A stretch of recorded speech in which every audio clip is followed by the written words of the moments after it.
have liberties, all the people don't have freedom, all the people don't have justice, and all the people don't have power, so that means none of us do. Provide the leadership to the people's revolution so he can take this country and change it. Turn it upside down and put the last first and the first last, not only for black people, but for all people. In America, black people are treated very much as the Vietnamese people or any other colonized people, because we're used, we're brutalized. The police in our community occupy our area, our community, as a foreign troop occupies territory. And the police are there not to, in our community, not to promote our welfare or for our security and our safety, but they're there to contain us, to brutalize us and murder us, because they have their orders to do so. Number one, we wanted power to determine our own destiny, our own black community. Number two, we want decent housing fit for shelter of human beings. Number three, we want full employment for our people. And I said, what else, Huey? He said, nothing else. I said, right, period. Come on in, little brother. Come on in, little sister. Y'all can sit down and get something to eat. Y'all take off y'all coat. We need some more stuff out here. Sit down, man. Everybody gonna need. Y'all can eat as much as y'all want to. Right on. Who wants plate? You want cereal? Who all wants cereal? 1, 2. Who wants cereal? Raise their hand. Anybody want cereal? Just get out the way and let the gentleman do his thing. You the kind of gentleman that's for everything your way. Take the sheet off your face, boy. It's a brand new day. Respect yourself. Respect yourself. If you don't respect yourself, ain't nobody gonna give a good do. Respect yourself.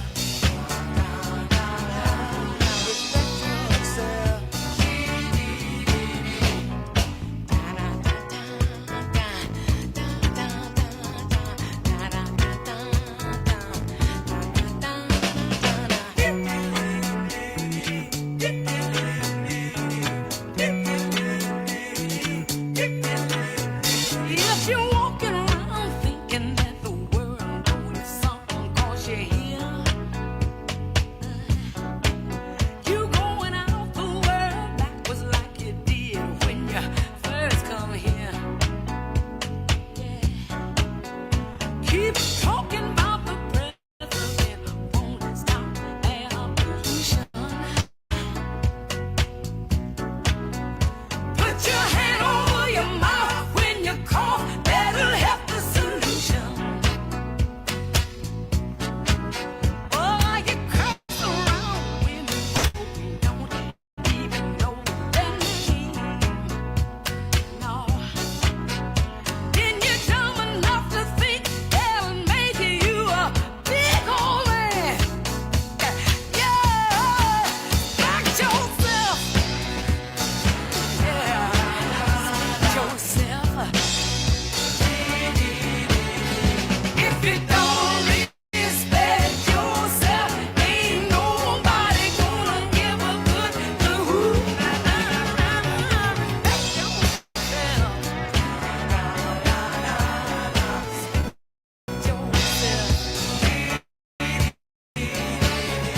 Respect yourself.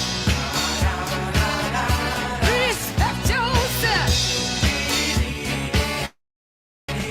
Respect yourself. I mean, respect yourself. Yourself.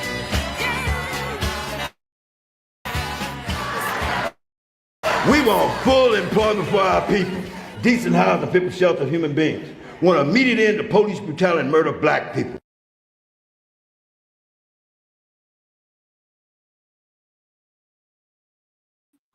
All right. Welcome to Black Power Radio Yes, Show. sir. Welcome, We are welcome, here. family. How we Welcome doing? everybody. Power to the people. Oh, That's right. power We are to so grateful that you're joining us here on Black Power Radio. We have a very exclusive story to come to bring to you. It is towards the end of the year, family, and we have a very heavy show today. We'll be looking into the case of a young man named Zyquan Grayson in Sacramento County Jail and police brutality. This is a subject that we prefer not to cover, but unfortunately, it seems to be a habitual issue. This strange love affair that law enforcement has against our Black bodies. So we're going to join some of the family members later on during the show. So we're hopefully that you're having a wonderful Kwanzaa. Today is actually day 4. I am your host, your friendly neighborhood policy analyst, Dr. Truth Bay, Minister of Justice, and I'm here with my fabulous sister from another Mr. General Janae Nzinga, holding it down right here. hello, hello. Yes, we're here live in Washington, D.C. Right on, right on. Yes, we have guests joining us right now. So just hold on. Here we come. Come on in, come on in. So you got it hit from the west side and the east side. We got it both covered. And so we are grateful again to have you joining us here on Black Power Radio every Sunday and Monday, 8 p.m. Eastern, 5 p.m. Pacific. And again, family, this is actually day 4 of Kwanzaa. So how is your Ujamaa been so far, Hotep? Limhotep. Who we got on the stage? Brother New World, welcome. Hotep family, Black Power, Black Power. Happy Kwanzaa, happy Kwanzaa. Ujamaa is the day. Habari Gani Yes, family. Hold on. right. And Mm-hmm. that is cooperative economics. All right, we're going to Economics. Yes, practice. ma'am. Something we desperately need. Practice the mute button, family. This is StreamYard. And if you're listening live, we want to first give a shout out to Busy One Entertainment. Shout out to Barry Cobb, Brother B Love, and Major and the gang at B1. So if you haven't downloaded the app, download the app, B1 Entertainment, Be Busy One Radio, and listen to us live as well. And on the Black Business Network, on YouTube, and on Facebook streaming live as well. So today, we again going to cover a very heartbreaking story concerning the abuse of our people behind the wall.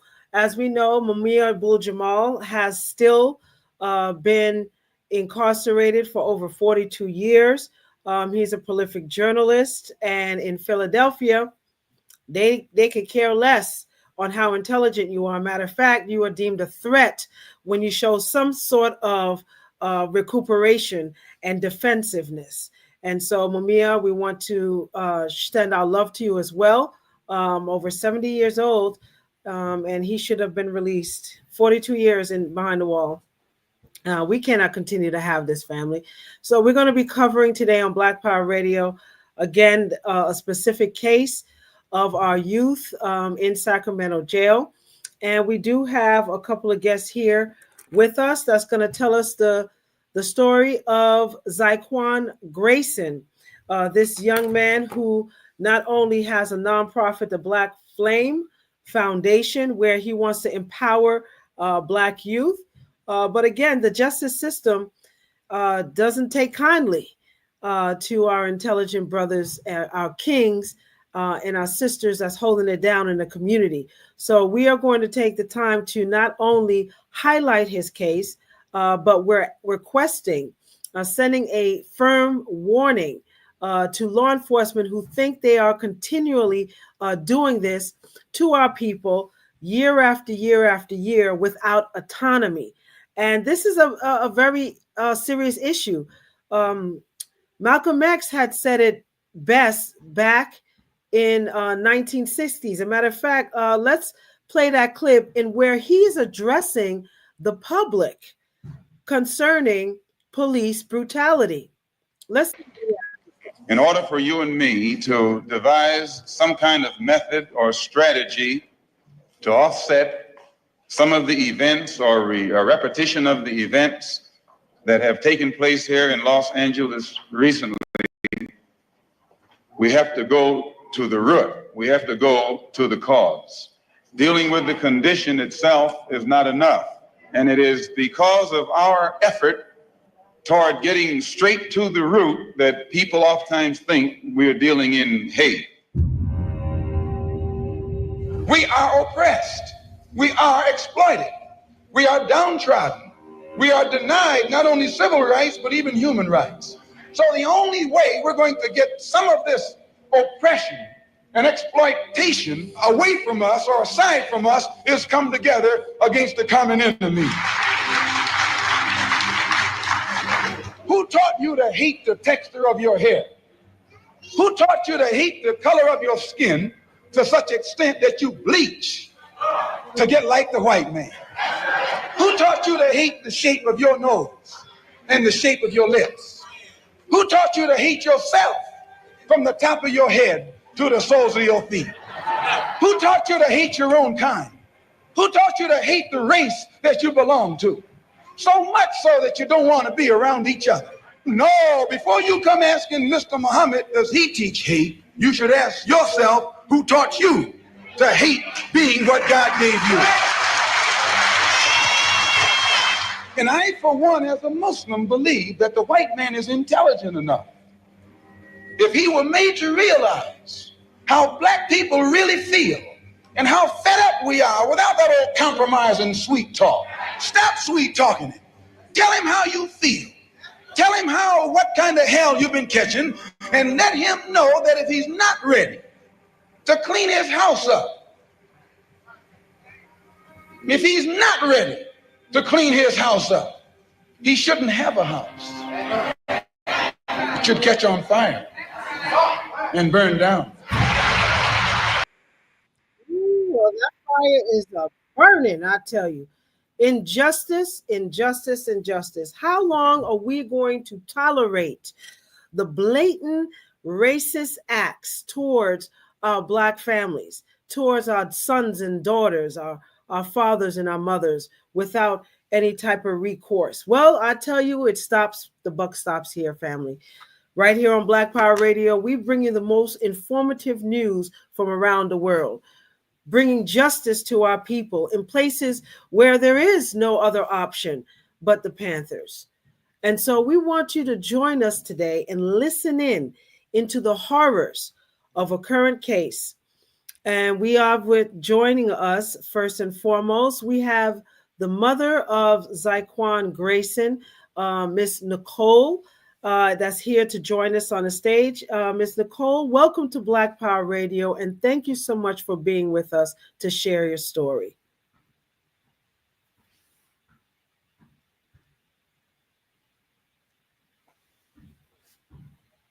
Do we have a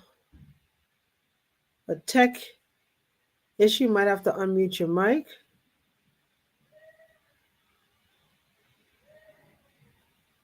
No, All right. hit it again. Unmute yourself again. Okay, Miss Nicole. Okay, can you guys hear me? Yes. Yeah, we can hear you now. Yes. Now we can hear you. Thank you so much for joining us on Black Power Radio. I know that your family has been going through so much turmoil concerning the conditions of how your son has been treated in Sacramento. Can you tell us a little bit about Zyquan Grayson and what currently is the situation with him in Sacramento County Jail? Me and his father actually just joined. My sister's on here too. Well, his current status right now, they have Zyquan back in the holding, back on the 8th floor again. I'm waiting to hear a phone call from him tonight. Hopefully he'll call me. But he's just asking us to come visit him as soon as possible. They haven't been letting nobody visit him at all. They keep denying our visits, turning us away. But the abuse that my son has been receiving since the time he's been in there, it's been 1.5 years now. It's awful. It's very awful, and it's very hurtful to see what my son is going through.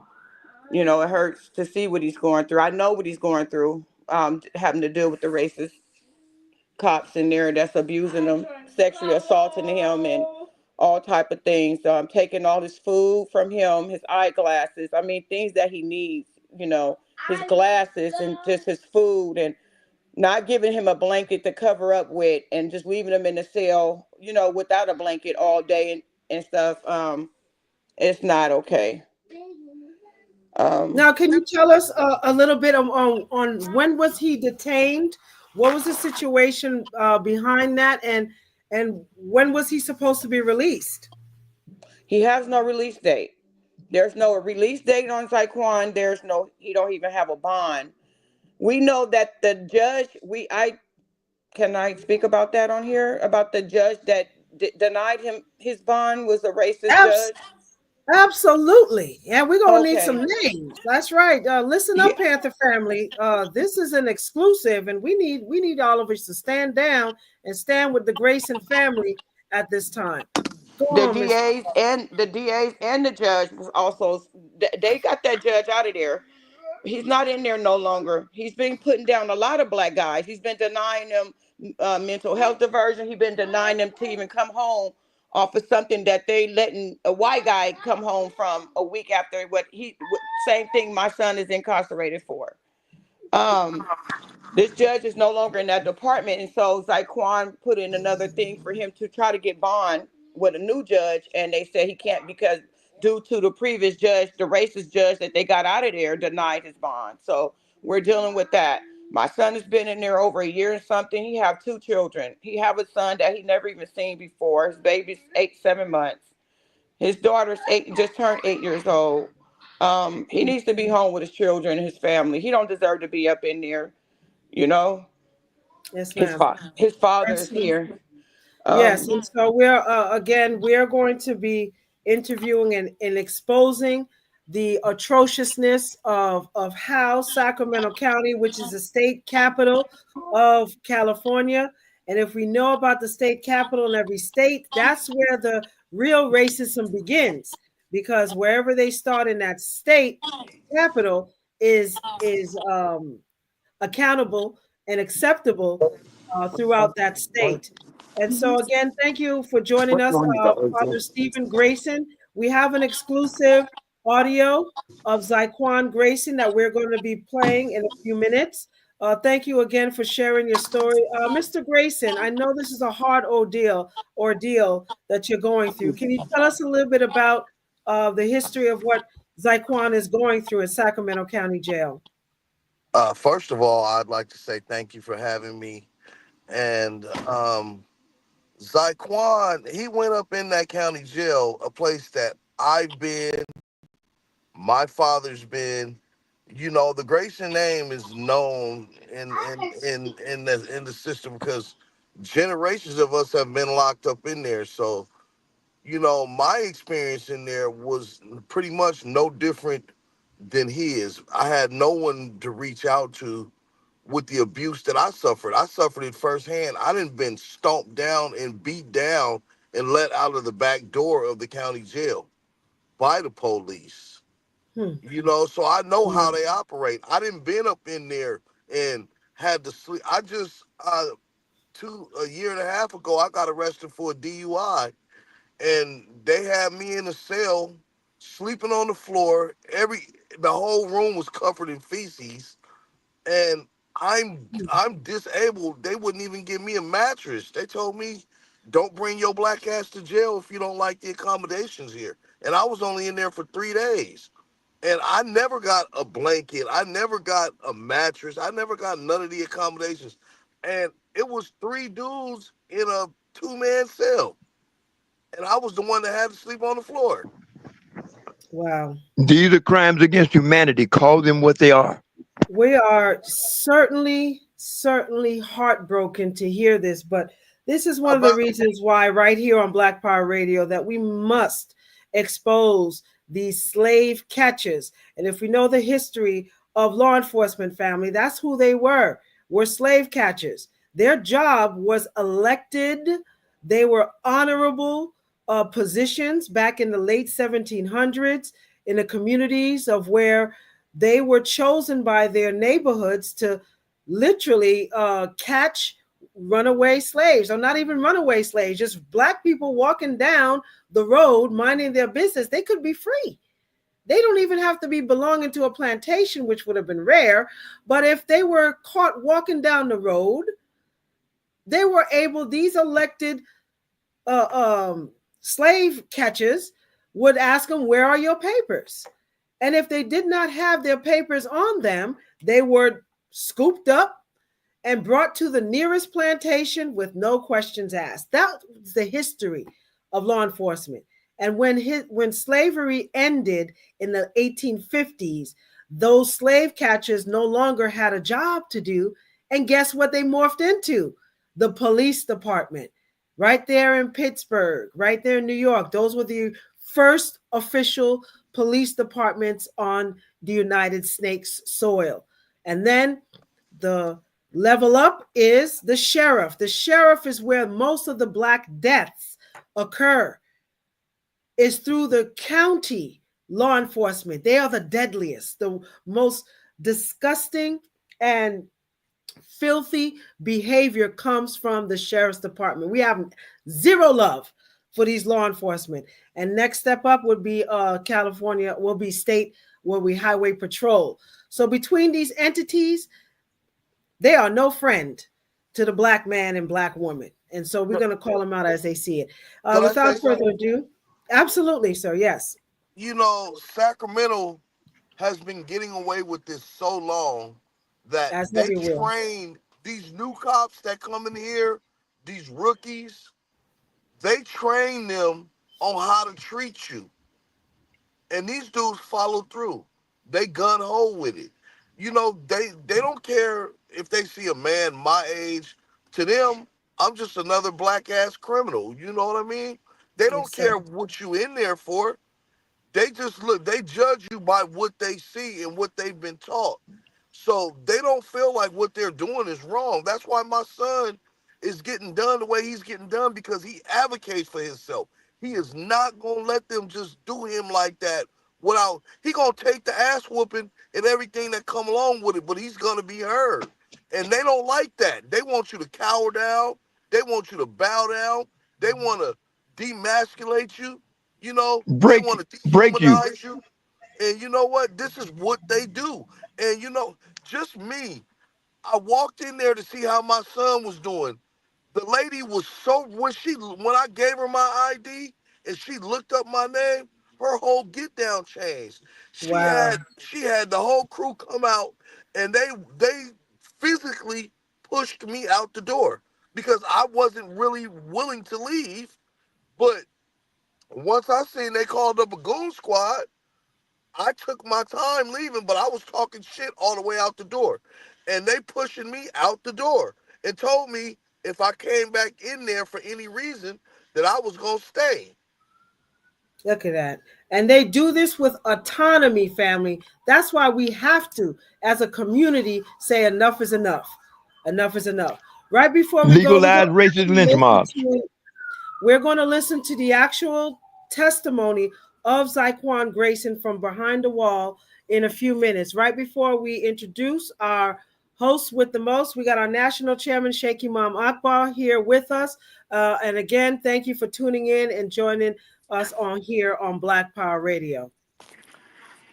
Well, I'm certainly happy to be here. We're on the side of the mountain in West Virginia at this hour, but we are happy that you're tuned in to Black Power Radio, TV news. I think it's really one of the most brilliant things that ever happened for black people is Black Power Radio TV news. It has views and news that you'll find very essential to the Black Revolution. And maybe you have given up on Black Revolution, but here at Black Power Radio TV News, we do not give up. In fact, we're here in the legacy of the Honorable Dr. Khalid Abdul Muhammad, coming with the 26th anniversary of the Million Youth March, and we're bringing the rally to Washington, D.C. on the 26th anniversary. This may not be big to you, but it's gigantic in the eyes of those that are living the Black Revolution. Black Power Radio is a lifestyle. Black Power Revolution is a lifestyle. If you don't adapt that lifestyle, then you should cease to be critical of those that do adapt that lifestyle.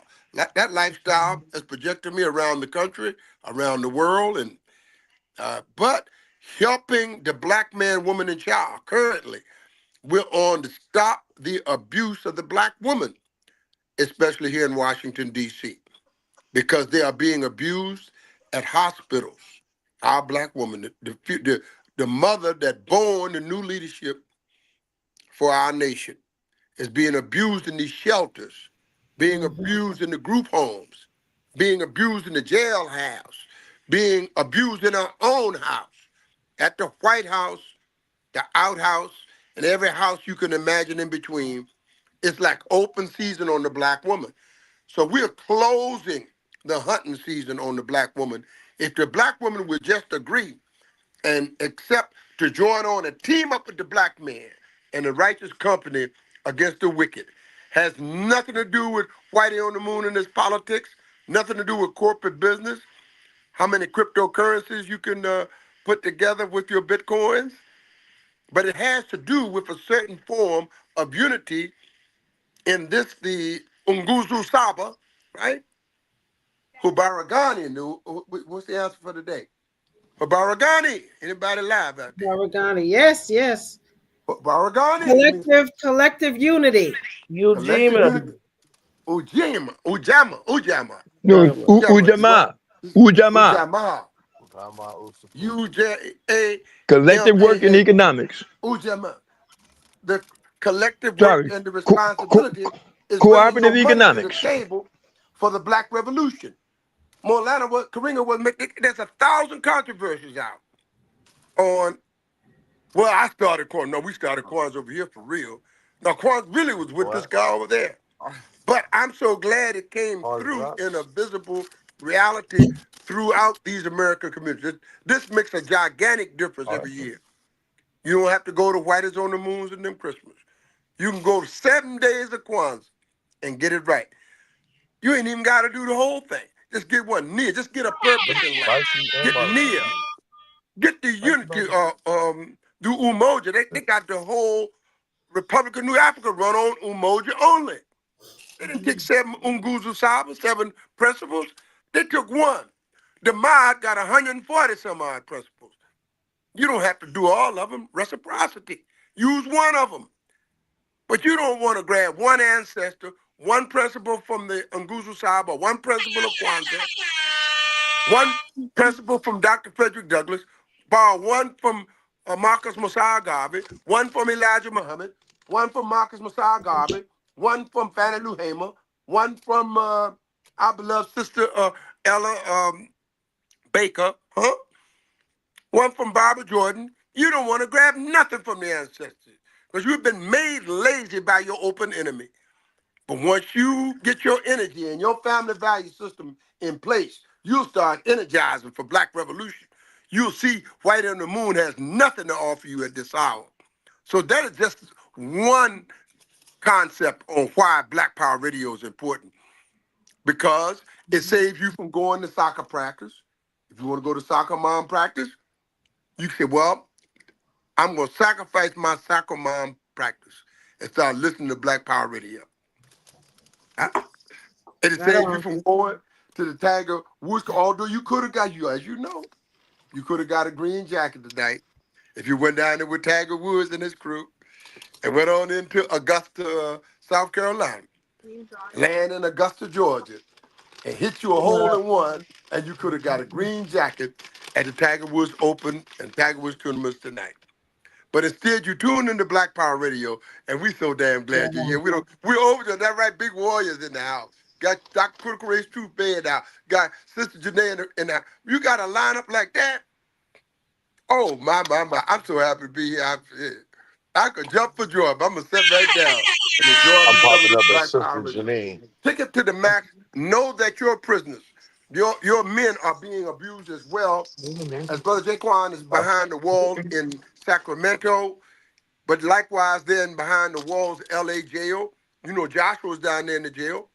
And we try to send them something. Send them something to DC jail. You just scared to help yourself. You are an embarrassment to me. If you can't go on your account and get something and send it to somebody behind the wall. You say you made the Million Man March? Then you should have never. If you don't have no working account that you help prisoners with, then you didn't go to the Million Man March.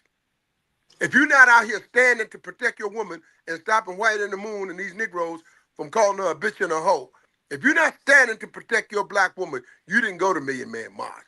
You went somewhere else. Your body was here with me, but your mind on the other side of town. And you just messing us around. That's what's going on with you. You must do something for self.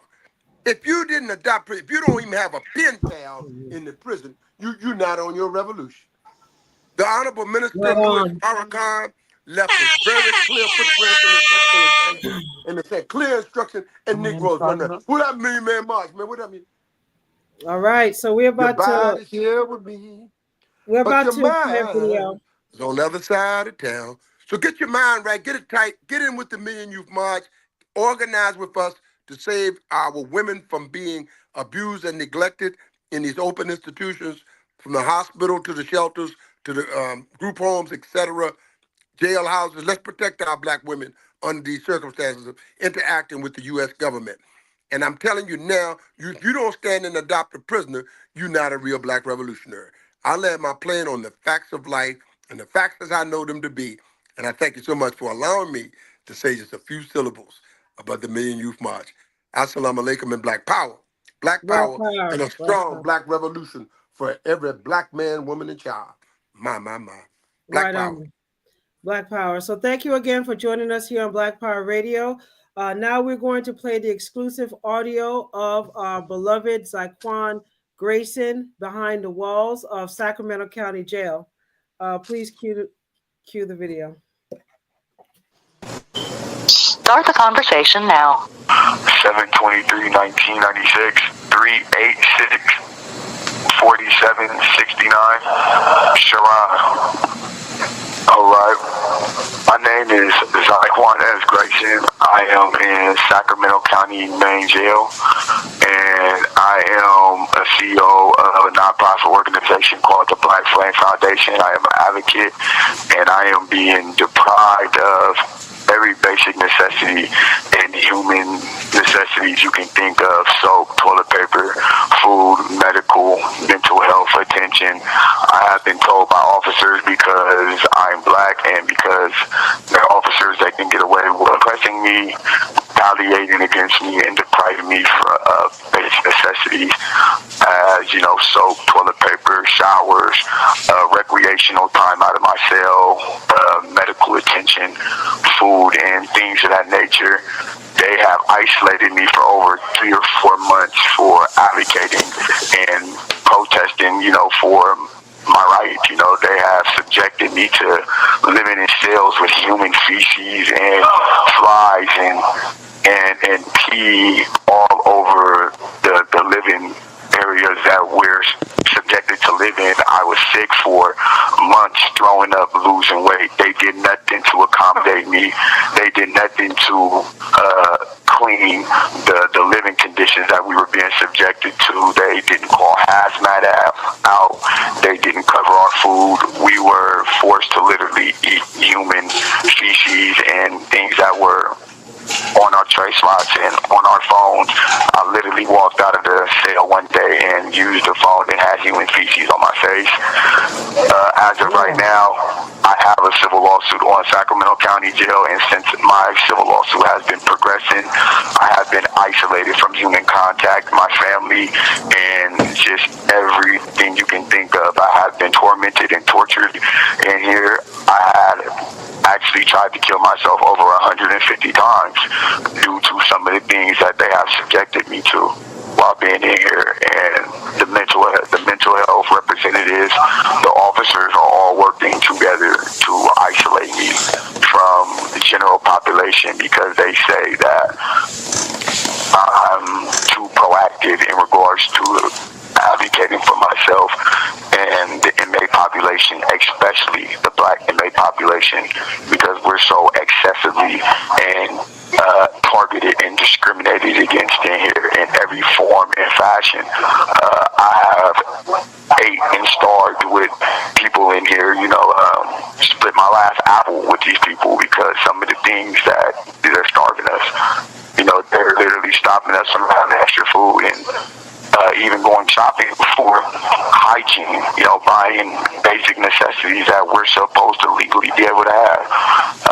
I'm just at my wit's end with this, and I just don't know what to do.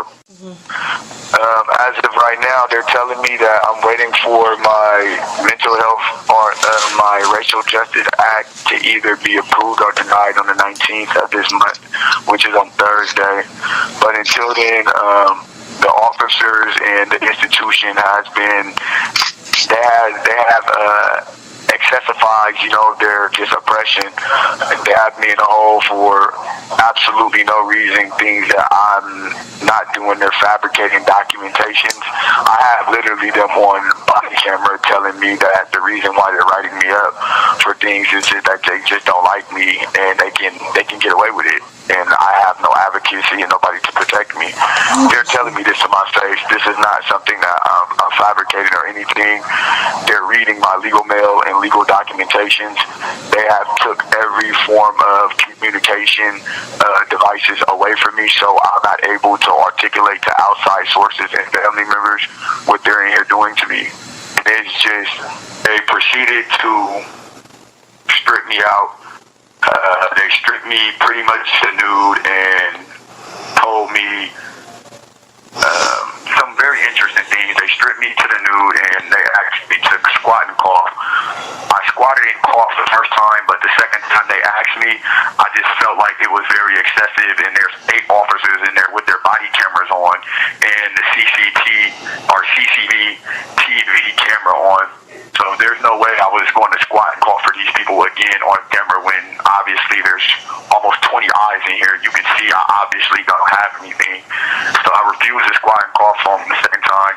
They held me down in like a starfish position and spread it like my cheeks or whatever, like my butt cheeks or whatever, and just openly just degraded me, demasculated me, humiliated me, and devalued my person in every form and fashion. The most inhumane treatment that I've ever seen in my life. Some of the things that they're in here doing to not just me, but just black inmates in general. And because I'm able to articulate what they're doing and I'm able to document the things that they're doing, they're targeting me, So, and they've refused to allow me to talk to him. They're refusing me to talk to sergeants and, superior representatives of the institution, and they're just refusing me anything. They're refusing me medical and mental health attention. I can't even get medical attention. I can name a handful of people, Officer Fernandez, Officer Walker, our superior officer supervisor Ziegler, Warner, Carmelo, Officer DeMars, Officer Dorr, Sergeant. These are all sergeants and officers that are, constantly on this floor, and these are the same officers that are fabricating write-ups and documents of just institutional sanctions. They told me because they can get away with it, that it's illegal it's not legal, but they told me because I have nobody that I can talk to about what they're doing to me, that it's okay for them to do it.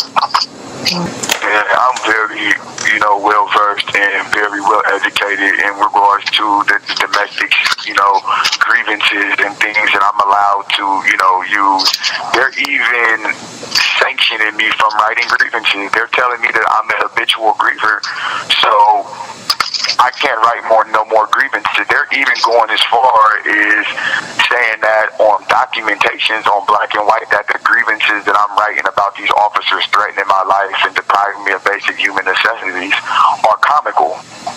And they're taking his personal things. They came in there and broke his eyeglasses and took his food out of his cell. I mean, they're doing so much in there.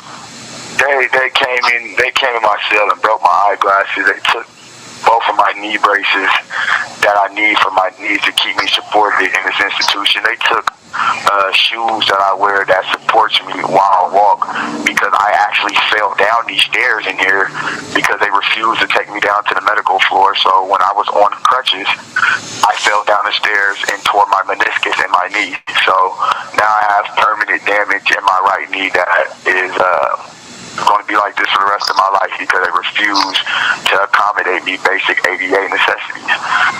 So I did. The nonprofit is called Black Flame Foundation. Black Flame Foundation. Now, Okay. Just hold on, son. Hold on, son. I want Governor Gavin Newsom to know and to be accountable for the things that are going on here in his California state jails, especially Sacramento state prisons and county jails.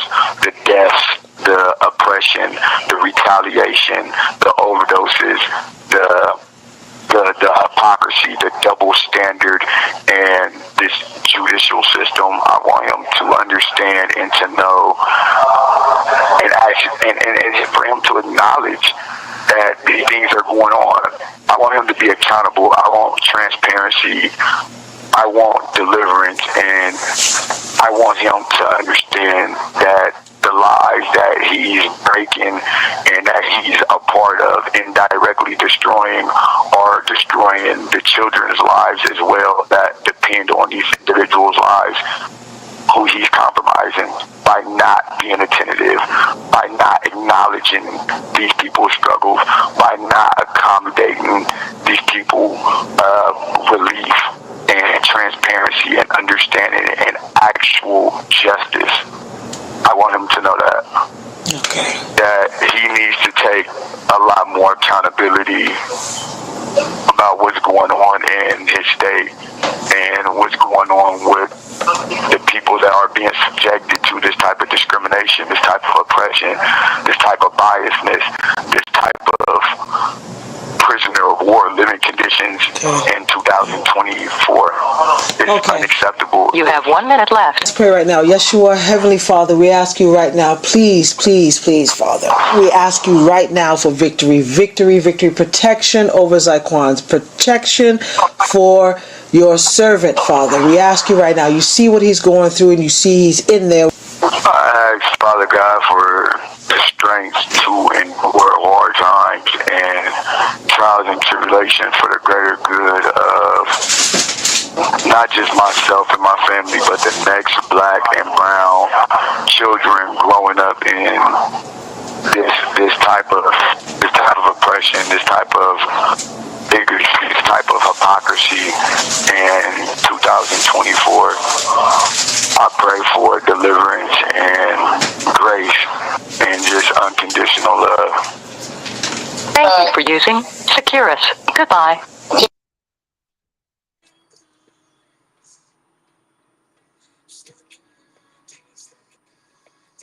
My goodness. Let's take that That down. was hard to listen to. Yes. And I sorry if you got no fair warning prior to what was being played, but it was necessary for us to hear the current suffering of not only Zyquan, but many of our Black youth behind the wall, that they have no protections told by the race soldiers with confidence. So I want to prove this system wrong, family, that our Black kings and queens, our sons and daughters and our fathers and uncles and nieces, that they are protected, that they will overcome. So let's listen to our families that are here this evening. We thank you again, Mother Nicole, Father Stephen, and I believe the aunt is here as well, Miss Israel.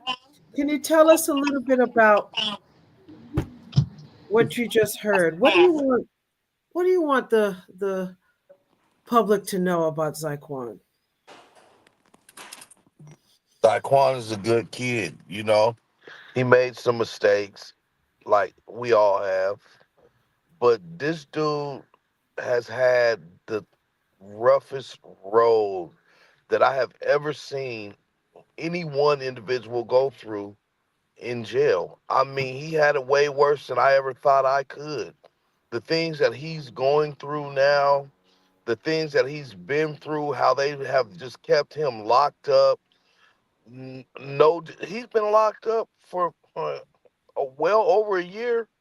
It's been about 18 months or longer that he's been locked up. This case should have been gone over with. As soon as that girl came in there and said that she lied, she said that to Judge. I got the judge's name right here, Judge McCormick. He is the judge that's been keeping my son locked up. I got a book full of names of officers. I got names, badge numbers, dates of incidents, stuff that he could tell me over the phone when he had action at a phone. And I told him, I said, Sir, man, sir, I said, this is not to slow you down. Are you able to hear me? I am. This is Sheikh Ali Imam Akbar in Washington, D.C.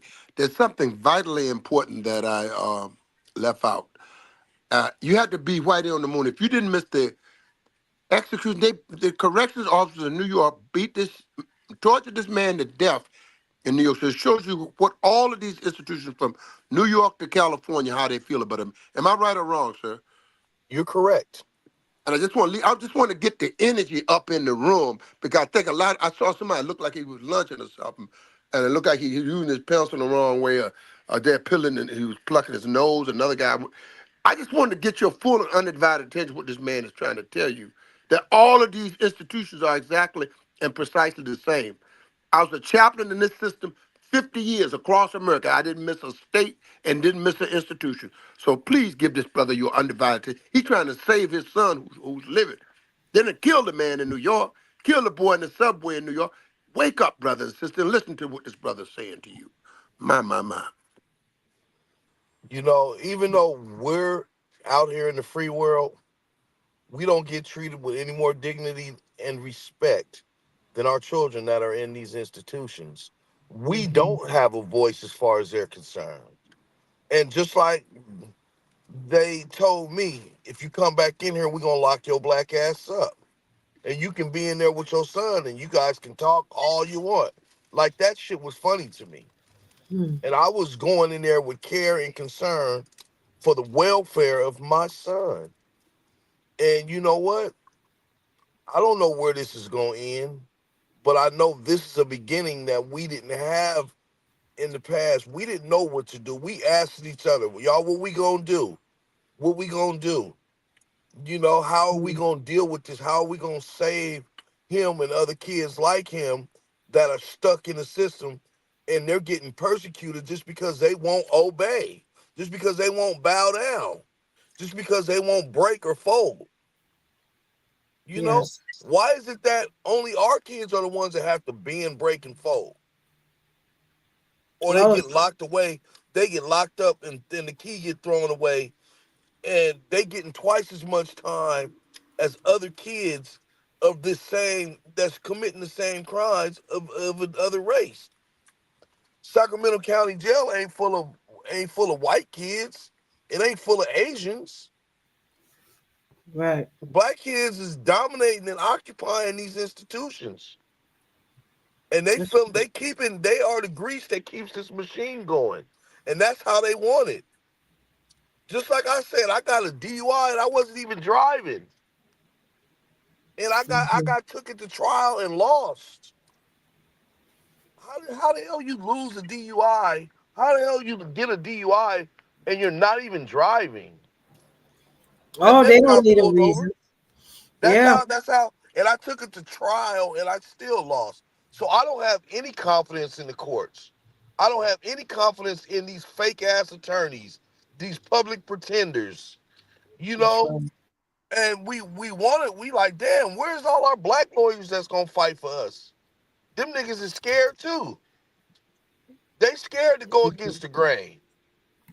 Just like I done been beat down by the police in front of black officers are right there, and they won't say nothing. Mhm. They got them dudes scared too. It's a lot of black officers that know what's going on in there. But you think they're gonna stand up for one of their own? They're afraid. They're That's right. afraid. Yes, This sir. this has got to come to an end. And you know what? My partner's son, Smiley Martin, he died up in there, man. I known that boy ever since he was a child. I grew up with his dad. We are good friends. And that man,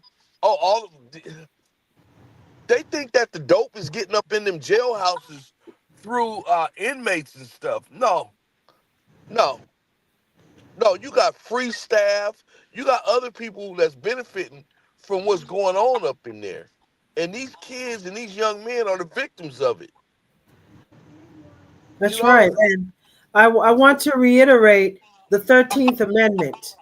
So, a lot of the reasons why that, especially in prison, is because of the 13th Amendment. And I put it in the public comment. The 13th Amendment, where it says that it abolished slavery and involuntary servitude except as punishment for a crime. That is the reason why they are claiming to get away with it based on this Constitution.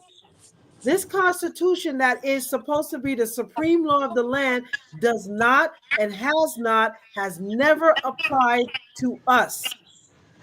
We were property in 1776 when this document was created. And when even slavery was abolished, we had to go through Jim Crow. We had to go through redlining. We had to go through laws, legal tenders that they placed upon us. And it was the law to desegregate, to discriminate against our bodies. That is why Zyquan and many of our families are suffering behind the wall right now because of this clause. When I say, family, that you got to know our laws, we got to simultaneously go down to your local jurisdiction. Let it be known. Let them know that you know them, you see. And I promise you, they won't do half of the shit they're doing to our families if we band together. Can you tell me, Mr. Grayson, in the past, you going through what Zyquan is going through right now? What was the level of support from the Black community in Sacramento? None. Absolutely fucking none. Nobody cared because it wasn't them. If it ain't your ass in the sling, nobody gives a damn. They only care about their own ass. That's how it is. And we didn't got immune to that. The whole Black community have gotten immune to not giving a fuck about the next man. That's what it is. And the way that Sacramento County Jail operates, they'll get your own Black people to whoop you. They're so crooked in there. They'll have the little youngsters from the other side of town. And they know you from a certain area. You could be from Oak Park, and they'll put you in the area where they house the dudes from the other side just to get you hurt. That's what they do. Yeah. This ain't new. Yeah. They will put you in a place where they know absolutely beyond the shadow of a doubt that you're going to get jumped on because you ain't from that location. And that's how they keep the shit amongst the Blacks going. The Blacks can't unite up in there because they bring the street mentality in there, and they don't realize that this is what gives fuel and energy to the police that's setting this stuff up. They've been setting up fights and people to get hurt. You know, some years ago, it was attention brought to it when it was happening in Folsom Prison, in these different institutions that I've been a guest of too. Yeah, they would set up fights amongst the races, Yes. and it It was would be okay. deliberate. And Hmm. anybody that don't know that ain't never been to the penitentiary. But P78236, I know all the shit that's going on up in there because I was a resident. I know what it's like. I know what it's like to know that your cell cracked, and you better man up and you better have your boots laced up because they coming. And I'm not talking about the police. I'm talking about whoever they send. They will send a fool up in your cell to handle you. Hmm. And then what? They'll give them a bag of food, probably shit they done took from you. It don't take Yeah. much to get somebody hurt up in that county jail. They It did don't it to take much. them. It don't take much for them to put you in a hallway with some dudes that's from the other side that just want to hurt somebody because they cousin got killed from a nigga from your neighborhood. They do shit like that. They know Yeah. about this and they do it and they act like it's real subtle, like this was just an accident. This was the information wasn't in his file or this that. They know what to say. That's how come they've been getting away with this shit ever since my dad been going to prison. You Hmm. know, I'm in my 50s now, and my dad warned me, son, you don't want to ever go behind that wall because everything that you consider yours will be taken from you. Your dignity, your pride, your mental health. I'm not talking about material shit because you can get that back. Right. People come Right. out, Right. people come out of these places so damaged, they ain't the same people that you knew before they got there. And the reason why I'm so passionate about this is because I have been there. I have been in these institutions.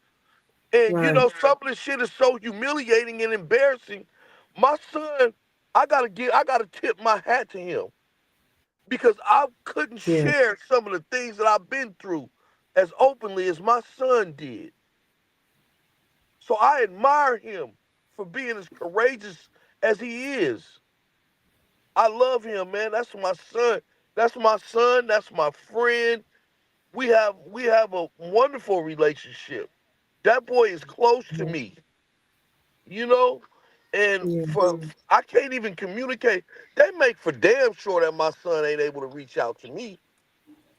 Yeah. Can you tell us what's happening with the communication efforts? How are they violating his rights for even reaching the outside world?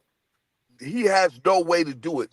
The boy got to talk through the toilet Mhm. to a girl that's on the 7th floor because he's on Mhm. the 8th floor. He talks through the toilet from his cell, and the girl calls for him and relays the message. I Mhm. haven't heard my son's voice in quite some time, but I get the call from the girl. She'll say they took his tablet, they Mhm. got him isolated, or he'll be on the tablet and they'll be you can tell when they're recording, it kind of clicks. It does certain little things that when you've been an inmate for a while, you know what's going down when it's going down. Mhm. And oh, they recording, watch what you say. Be Hmm. careful. Or you gotta talk in code. You gotta talk and use words that to substitute for what you really want to say. So you hope you're dealing with somebody that got enough common sense or that been down somewhere that know how to get down go. Hmm. And like I I'm concerned. I'm concerned because they won't let me lay eyes on my son. They won't allow us to communicate. They intercept his mail. He don't Mhm. get it. That man, everything that you can do to somebody, they're trying to make him kill himself. Mhm. He had a police slide a razor under his door. And you know what to And do. told him to kill himself. You Even know giving what to them do. medicine. Wow. Yeah. Wow. Even giving Listen, them medicine. they've been giving him what? Even giving him medicine. So Oh, they won't. medicating. Yeah, they're not, man.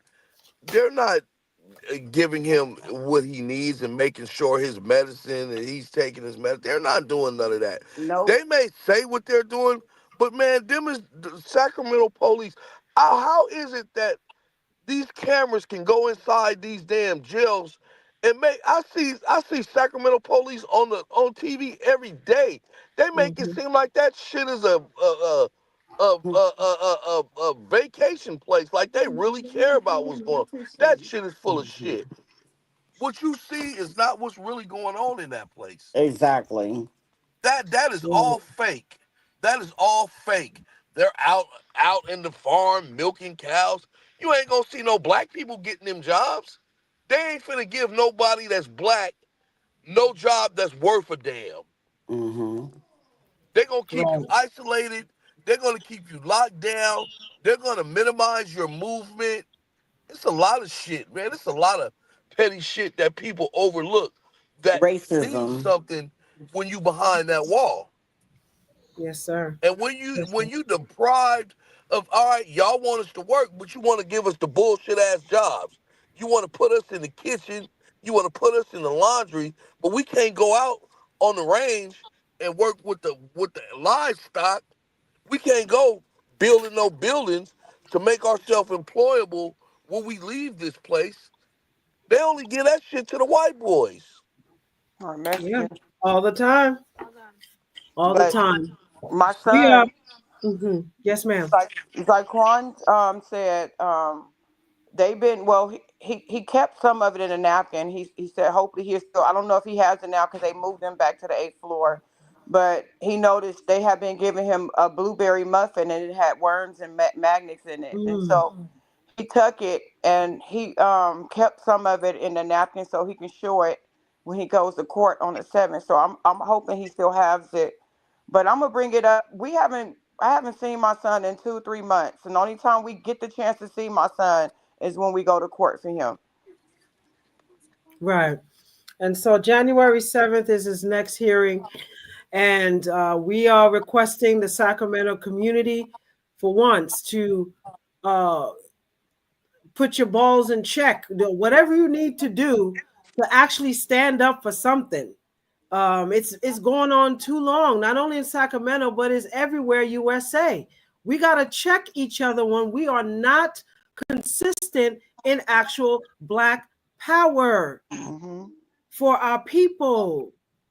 So Zaquan Grayson, I want that to be his name to be a household name in every household right now, because he's representing the living abuse right now. We got many of our babies who die. We can't even name the amount of stories that we covered here on Black Power Radio of Black men who died under the hands of law enforcement. Spartanburg, we got Lavelle Lane, Queen Mother Beverly Reese had to hear the news of her son being killed by Spartanburg Detention Sheriff. And we have to name the oppressors and know who they are. Know where they live. Know the name of their children and their children's children. Because I can guarantee you they know ours. They know everything about us. So when are we going to actually really put a dent to this racist ass system, family? I tell you, it's going to be right now. It's going to be right here, right now. Having the family of Zaquan Grayson, we are honored to have you here to share his story. We are with you 1,000%. And we're going to do whatever we can to bring not only exposure, but to bring support and legal representation to Zaquan's case, because this is only the beginning.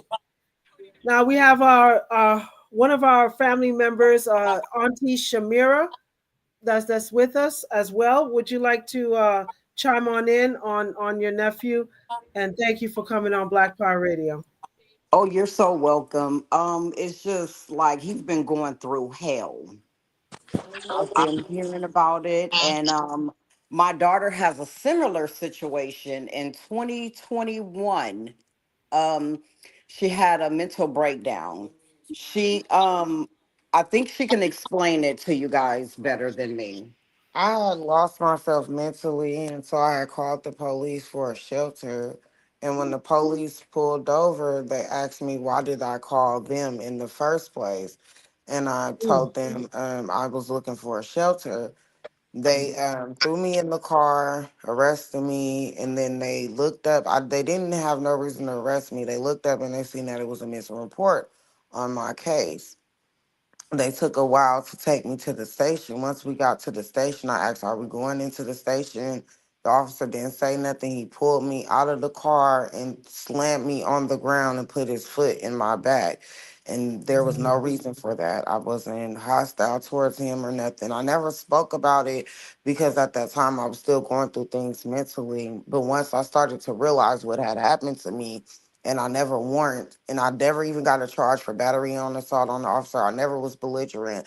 I never was nothing. I didn't understand why they had did that to me.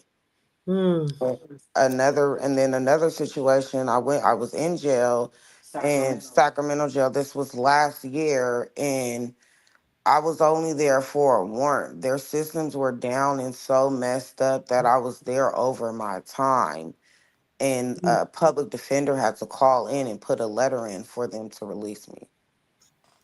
And you think they did that by accident? Absolutely, Yes. the hell, Yeah. the hell not. Yeah. No, it And was Okay. I'm grateful that you are here with us. Yes. Our love and support is with you and the family through all that you're going through, and we are going to fight together to make sure Zyquan's voice is Oh, not only yes. heard, but these pigs be held accountable Yes. for it, because there's power in numbers, family. Oh, yes. There is power in numbers, and whether you don't get along with a certain neighbor of yours, all that has to stop at one point That's in right. time for us to be on code on some shit, family. Yes. Yes. We got And to I be say on this, code. Yes, if ma'am. my daughter can go through that, I Mm-hmm. know for sure with Zyquan being a black man, that Mm-hmm. he's definitely going through worse. And I am here to support I don't care what it is. Yes, and we're here to support you as well. Yes. So we had a question from somebody in the audience that's listening. They want to know what is it that they can do from hearing Zaquan's story. And I suggested that we contact your local government, your governors, your senators, write letters asking them to abolish slavery, the 13th Amendment. That's You right. know, we have to advocate. We have to let them know. You have to protest. You got to Right. make noise. You can't just sit back and let them keep doing this. If you have to show up at that jail, prison every day, or the courthouse every day, they need to know that these people are being abused. That's You right. know, that this child, I mean, my heart goes out. I have a son. My son, 23 years old. He'd have been in jail plenty of time. But if he ever told me something like that would happen, oh my God. You know, I mean, and I'm fighting for him in another state as well. But I can't imagine what you're going through knowing that this is happening to your child. I can't imagine, but we're willing to do whatever it is we can. I'm always in Washington, D.C. But whatever it is you need us to do, whoever it is we need to contact, we need to get him free. We need to get him out of there. And we need to hold those people Yes. that are abusing him accountable. Because Accountable. there is no way in hell that you can sexually assault somebody and say, oh, we can get away with it because you're in prison. That's Okay. right. This brings us back to the case, and I'm going to give y'all a case that you need to look into. That's the case of Pamela Smith. Okay, Queen Mother Pamela Smith in Tulsa, Oklahoma. She won her case against the state of Oklahoma in the Supreme Court. Okay, you can use her case, but she couldn't win it on a local jurisdiction because of the corruption that was going on in Tulsa, Oklahoma. She was raped and abused as an inmate. She was on a work release program. This was 20 something years ago. She's been fighting for 20 something years for justice.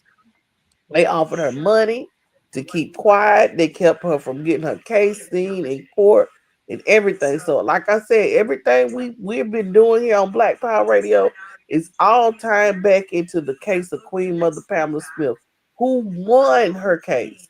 So mind you, you just gotta find a good ass lawyer that's willing to do the research and go the extra mile, because we're looking for lawyers. We're asking for lawyers to come forward who ain't scared to go up against this Right. system. Who's not You know what I'm scared. saying? They ain't scared. I need a black lawyer that's not afraid to buck the system.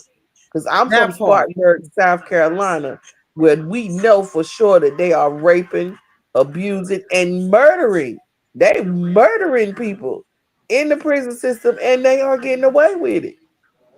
They That's are right. literally getting away with it. They're targeting young black men for Yes, because DUIs. slavery is abolished. That's right, Mm-hmm. but they're doing this, and we sitting back like, oh my God, they can't do this, but they're doing it, and Of we all course. know about it. But what are Real we doing? Queen Mother Janae, Yes, sir. the reason for this is because of our lackadaisical response, and we're not maintaining consistency in staying on those cases. You're right, we do need lawyers, but what we need, we must create. As you see, many of these lawyers are afraid to deal with these things because there's no money in it and it affects their reputations. So they will sell their backsides for $1 and try to get a deal on yours. So we must create ways to make these cases like Zaquan's a precedence, and we can teach it to others. We're going to have to find maybe one or two. And as we learn these things, teach it to the communities. Because if you don't know their system and the tricky language games that they play, they'll keep on doing it and getting away with it because they've done it for so long. Like with Trump. That's Trump the does what he's doing institution. because he's gotten away with it. That's the institution. And Exactly. But we must learn it and master it and beat their right, butts with right. That's why we beat them have at it on their own Black game. Power Radio right now. We have to do it in real time. So there are several points of action that we'll be requesting from our listening audience. First and foremost, and Queen Janae has mentioned it, that we got to contact your local jurisdiction. Now, before then, there is a advocacy called abolishslavery.us. Abolishslavery.us. Let's share the screen so that way, and it's in the chat as well. Now, we had our brother Sam Brown that was on the show multiple times. He is the author of Prop 6, and Prop 6 is derivative from abolishslavery.us, where from the state level in California that we had on the ballot this past election to remove the word slavery off the state constitution. Now, depending on your state, your constitution should have a clause concerning slavery as well, not only on the federal level, but on the state level. Now, because California is supposed to be advanced and I would say freebirding, so to speak, this clause did not pass by 51%. It was so cold and callous. The way that they misappropriated the messaging, because during the election, Proposition 6 was pitched for almost a year and some change. But when it came to the actual polls, the election ballots, Proposition 6 was actually called Measure 6. And a lot of people didn't even know. They had to literally read Measure 6 to know that that is what Prop 6 was. And there was a lot of trickery involved, but ultimately it didn't pass. And I don't think the state of California as a whole says, yeah, we want to keep slavery. But then again, that's what happened. So because it didn't pass, we still have slavery treatment for those who are incarcerated. So first thing I want you to do, Black family, is to go and log on to abolishslavery.us. Abolishslavery.us. There it has exactly what we just showed you, the cause and the root cause of the 13th Amendment, and where you will say you're not punished unless you are punished for a crime. You are not treated as in involuntary servitude unless you are treated by a crime. So right here, if you see, family, it says slavery is still legal. Passed in 1865, the 13th Amendment of the U.S. Constitution is celebrated for abolishing slavery and involuntary servitude. However, To the surprise of many, the 13th Amendment has an exception clause that allows slavery and involuntary servitude to be used and punished as a crime. So we cannot say, oh, we don't know why they keep doing that.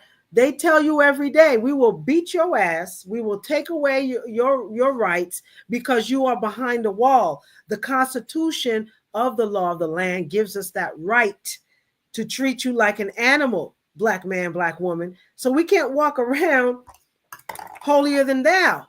My son is learning the hard way. He forgot he was a black boy, running around with all these non-blacks and gun charges on everybody, on him, except for everybody.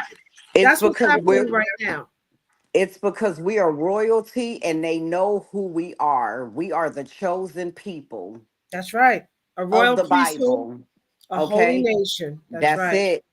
That's right. it. Yasharallah, that's who we are. Amen. And thank you for that, sis. We are certainly the chosen ones. But again, we have to have some chosen protection. That's right. It has to match the royalty that we have, family. So let's not be complacent. Right. We have to come together. That's it. Come together as one. So let's highlight. We're going to go to a musical break to honor Black fathers. We'll be right back. You're listening to Black Power Radio. No need for fame, black fathers are legendary. Watching he got game coming from the hood, often misunderstood, but still, black fathers are necessary. Fighting the penitentiary as well as the cemetery. Only right I wrote a song made for my brothers. And whether or not you get along with your baby mothers, our babies love us, our babies need us. He just might be that black father, the baby Jesus. More precious than a stone from Sierra Leone. That's a child of a black father, the heir to the throne. Before mine and the diamond in the dirt don't come out shining, they come out muddy. Babies born bloody before the huggies and onesies. Birth from the black essence, so it's unnatural for a black father to lack presence. There to provide lessons when babies ask questions. To guide them through imperfections, doubts and transgressions. To teach a foreign language about their ancestors. To read body language, face and hand gestures. To love their body image, hear strand textures. Learning instruments, jam sessions and band lessons. Car seat buckle ups, teaching them boxing uppercuts. More to manhood than muscle ups and busting nuts. More to childhood than Donald Duck and double dutch. Nothing can replace a father's love and mother's touch. No need for fame, black fathers are legendary. Watching he got game coming from the hood, often misunderstood, but still, black fathers are necessary. Fighting the penitentiary as well as the cemetery. Only right I wrote a song made for my brothers. And whether or not you get along with your baby mothers, our babies love us, our babies need us. He just might be that black father, the baby Jesus. The mothers who stand in the way of fathers and their children, then go say he left them abandoned like a building that's tore up from the floor to the ceiling. Paint peeling, I ain't feeling women who find joy stealing the joy of a father, not letting his boy see him, or the joy of his daughter, whose dad is a loyal supporter. Based on a court order, filthy, you need Florida water and a bush bath. You despise his eyes, despise his mustache. Shout out to the fathers walking the good walk, good path. Every child need a father for a good talk, good laugh. Why make a good dad look bad for a child support check if he absent with welfare at your doorstep? Had him locked, ain't feel remorse yet. Poor sweat, nightmares like a war vet. A karma catching you slipping, floors wet. Do your mom's babysit? Sadly, a nanny can't replace a daddy's place in the family. No need for fame, black fathers are legendary. Watching he got game coming from the hood, often misunderstood, but still, black fathers are necessary. Fighting the penitentiary as well as the cemetery. Only right I wrote a song made for my brothers. And whether or not you get along with your baby mothers, our babies love us, our babies need us. He just might be that black father, the baby Jesus. Black fathers are legendary, let's call names. LeBron James, not cause he called plays or win ball games, or can take it to the hole or shoot long range, because he take care of home beyond just suits and Balmains. Robert Nesta Marley, you can never discredit. Died young but left a legacy his children inherit. With them in spirit, El Hajj Malik, MLK. It create fear how a black father could be here now, dead next day. Bow heads, let's pray for the fathers turned martyrs. George Washington, Carvers and Marcus. Black soil covers the carcass. Black fathers never die, they multiply like the square root to pi. Same rules apply if you shoe shine or wear suit and tie. The line of work don't define the worth of you and I. Never saw my pops work for another man. A mentality I don't expect this world to understand. No need for fame, black fathers are legendary. Watching he got game, coming from the hood, often misunderstood, but still, black fathers are necessary. Fighting the penitentiary as well as the cemetery. Only right I wrote a song made for my brothers. And whether or not you get along with your baby mothers, our babies love us, our babies need us. He just might be that black father, the baby Jesus.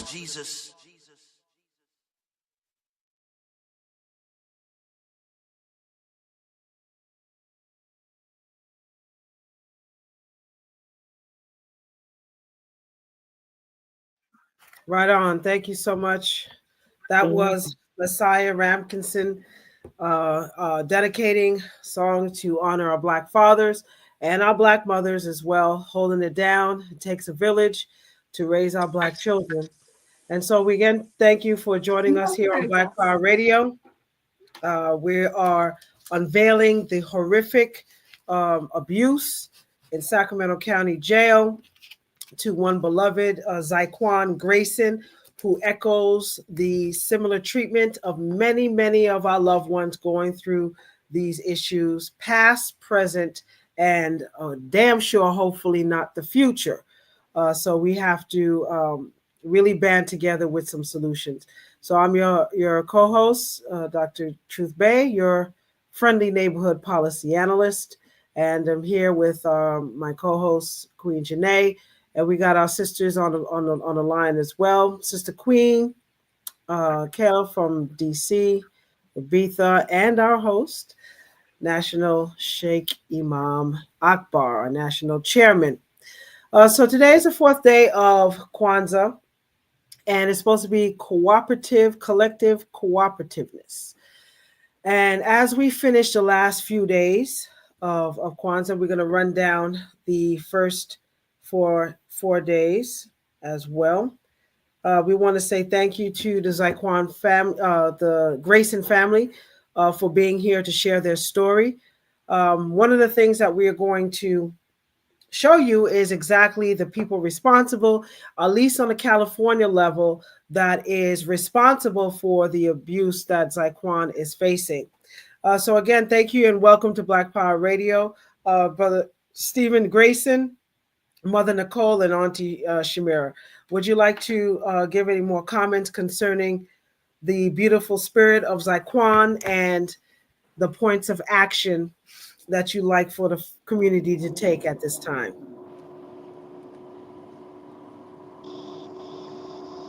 Hello? Yes, sir. You're on live on Black Power Radio. We can hear you. I just want to thank you. I just want to say thank you to all the people and the listeners that showed up and for the support that is being provided by the organization, and that, give us a direction to go in and show us how to accomplish what it is we're trying to accomplish, because we've been out here lost on our own. We've been crying on each other's shoulders, and we've been making phone calls and trying to reach out to local institutions. Man, I got the most humiliating. I called Black Lives Matter thinking that they was going to show up, thinking that they was going to, what they do is they screen your calls. And if you're not important enough, or if what you're talking about ain't important enough to them, you will get snubbed. And I haven't been snubbed once. I've been snubbed multiple times trying to reach out to Black Lives Matter in different black organizations that I thought as soon as I dropped this information on them, they going to stand up or they going to point me. I was like, look, if you cannot help me, just point me in the right direction. And I got nothing. So I'm absolutely ecstatic at the fact that I got in contact with this organization because I'm not familiar with it. I'm not familiar with what's going on. But from this day forward, I'm going to do my due diligence in order to learn and absorb as much knowledge and information that I can to where I can utilize it in the best way possible for the benefits of my son and my grandsons and granddaughters and people in my family that could possibly end up in behind that wall. Because ain't no guarantee that won't no other person from this family end up in that system. That's right. So Well, you have called. we have to put tools in our toolbox that are useful. Yes, sir. And the And tool is I exposure. And we just can't give up. We got to keep pushing forward. That's what the Lord wants us to do anyway. We got to fight for Him. We got to keep pushing forward. We got to keep using. We got to use each other on, on how to. We got to build each other. It takes a village, and we all, we got to do for our children, not just for Zyquan, but for everybody else kids that's going through it too. That's right. That's right. That's right. Well, we here at Black Power Radio, we one of the longest running radio, TV, news networks. We will do our best. We do travel. We do have Panthers in California, but we will come. Now we will pull up. Our pull up game is strong, ain't it, Shaky Man Akbar? We That's got a right. strong pull up game when it come down to it. And if you don't get what you're looking for, we will find somebody that will help you. And that's one thing that we dedicated our lives as Panthers to do. If we can't help you, at least we can put you to somebody that can.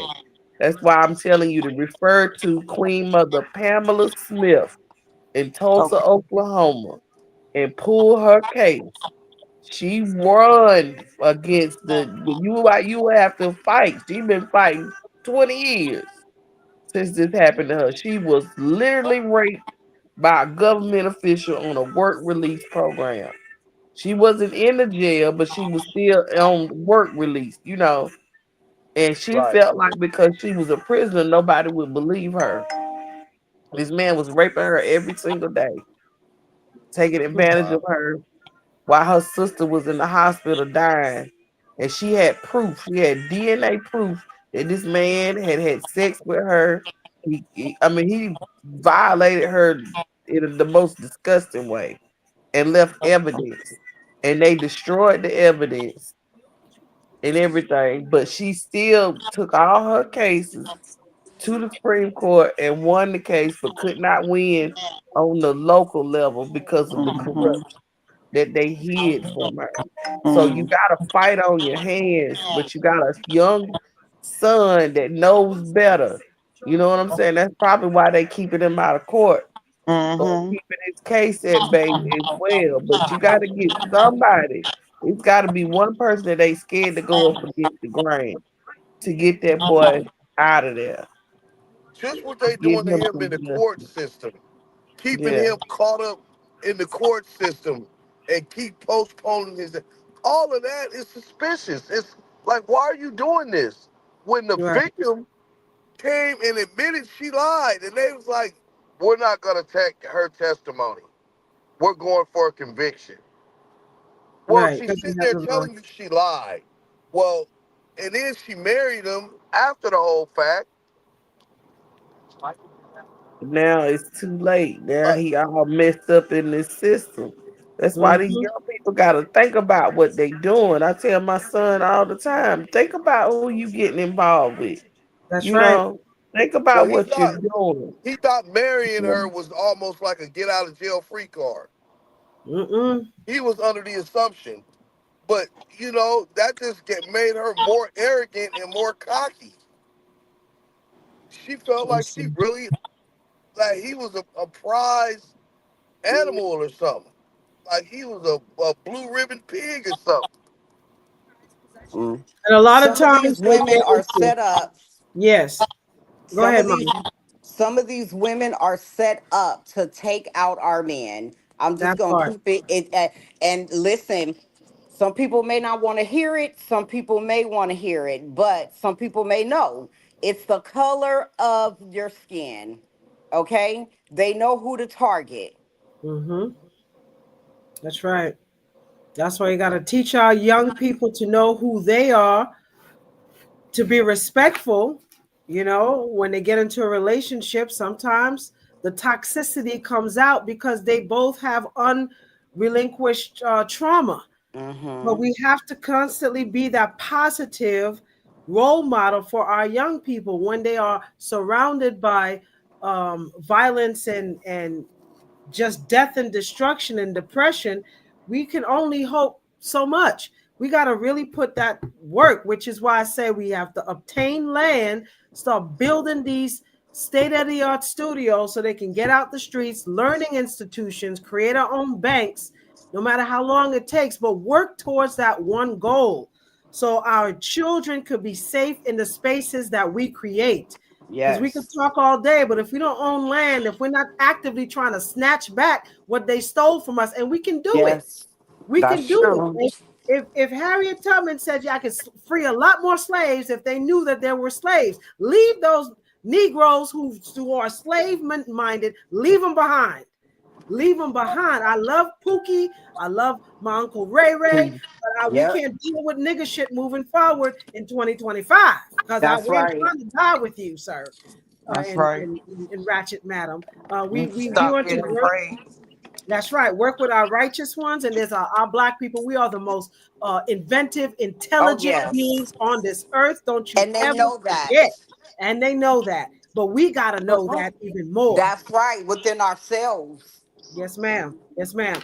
So we're going to show you two people that, at least in California, and this is who I want you to identify in your state. If you have family members, loved ones that are currently being abused behind the wall, make sure that you know the local jurisdiction in where you are. First and foremost, we are going to be talking about the state governor, and Zyquan mentioned him already, so he knows what's up. So this man here, Governor Gavin Newsom, Democratic demon of all times, his time is certainly up. It's not only the abuse that he sees behind the scenes, but a lot of these governors, family, you got to understand that they are from a pedigree of upper echelon already. They are selected to run your states to make sure that on a state level, Black people are kept in their place. You see, you rarely have a governor that is from the hood, made it out of the hood, and all of a sudden he's elected governor. That is a rarity. Out of all the 50 states, your governor is already from a particular breed of slave master. Period. No, he wasn't. So, Gavin Newsom is that second one, but the one that we are certainly going to have a couple of questions. Hold on right now. Our second one here, family, if you look on the screen, let me share the screen. Mr. Jim Cooper. Here we go. This man right here. Look, you said it was going to be raining, right? Look at this. All right, so Jim Cooper, as you see, is a brother. Don't let them black faces in high places fool you now. Jim Cooper is aware of the abuse that his own people are going through, but many of them are sold out. He's getting paid. And so we're going to actively search for this man, like his ancestors have been searching for us in the dark. We finna search for James Cooper. James Cooper, we got a couple of questions to ask you. And this is how you got to walk with boldness, family. You cannot be afraid of the system that is continue trying to abuse you. You got to stand in authority. That's right. You got to stand in authority. And your people, I promise you, our children will thank us for that in the end. Your peers, Christ and the disciples had authority. There you go. I love this sister. Pastor Shamira. Thank you, Reverend. You dropping it like it's hot. Absolutely. It's a spiritual battle. Let's get on with your mosque, get on with your temple, get on with your church. Let your your leaders, your religious leaders know that we need you in these streets right now, sir and madam. Our tithe, and we appreciate paying our tithes every week, those faithful, but now you got to take your money and start building real tangible stuff. If your church, your body is not doing the work to cover you, as this government certainly is not here to do that. So let's move on that right path, family. This is Kwanzaa season. We already had a couple of days that passed. So the day one, which was December 26th, was Umoja, and that is unity. It's to foster unity in the family and community. Day number two, which was the 27th, Kuchikadalia, self-determination, and that's defining and naming oneself. Self-determination. That is the heart of the Panther Party, is self-determination. That is the whole reason why alternatives were created, why the free food program was created, while influences of an alternative party for our people was created. It was because of the soul of self-determination, naming our stuff. Number three, which was on the 28th, yesterday, it is Ujima, which is collective work and responsibility, building and maintaining community. And today we have Ujama, which is cooperative economics, and that is supporting each other's businesses by Black, by Black, by Black. As we always said, by Black. So our national chairman, Sheikh Imam Akbar, made it very clear, Black Friday needs to be at least a point where you support your Black businesses. Again, we are the most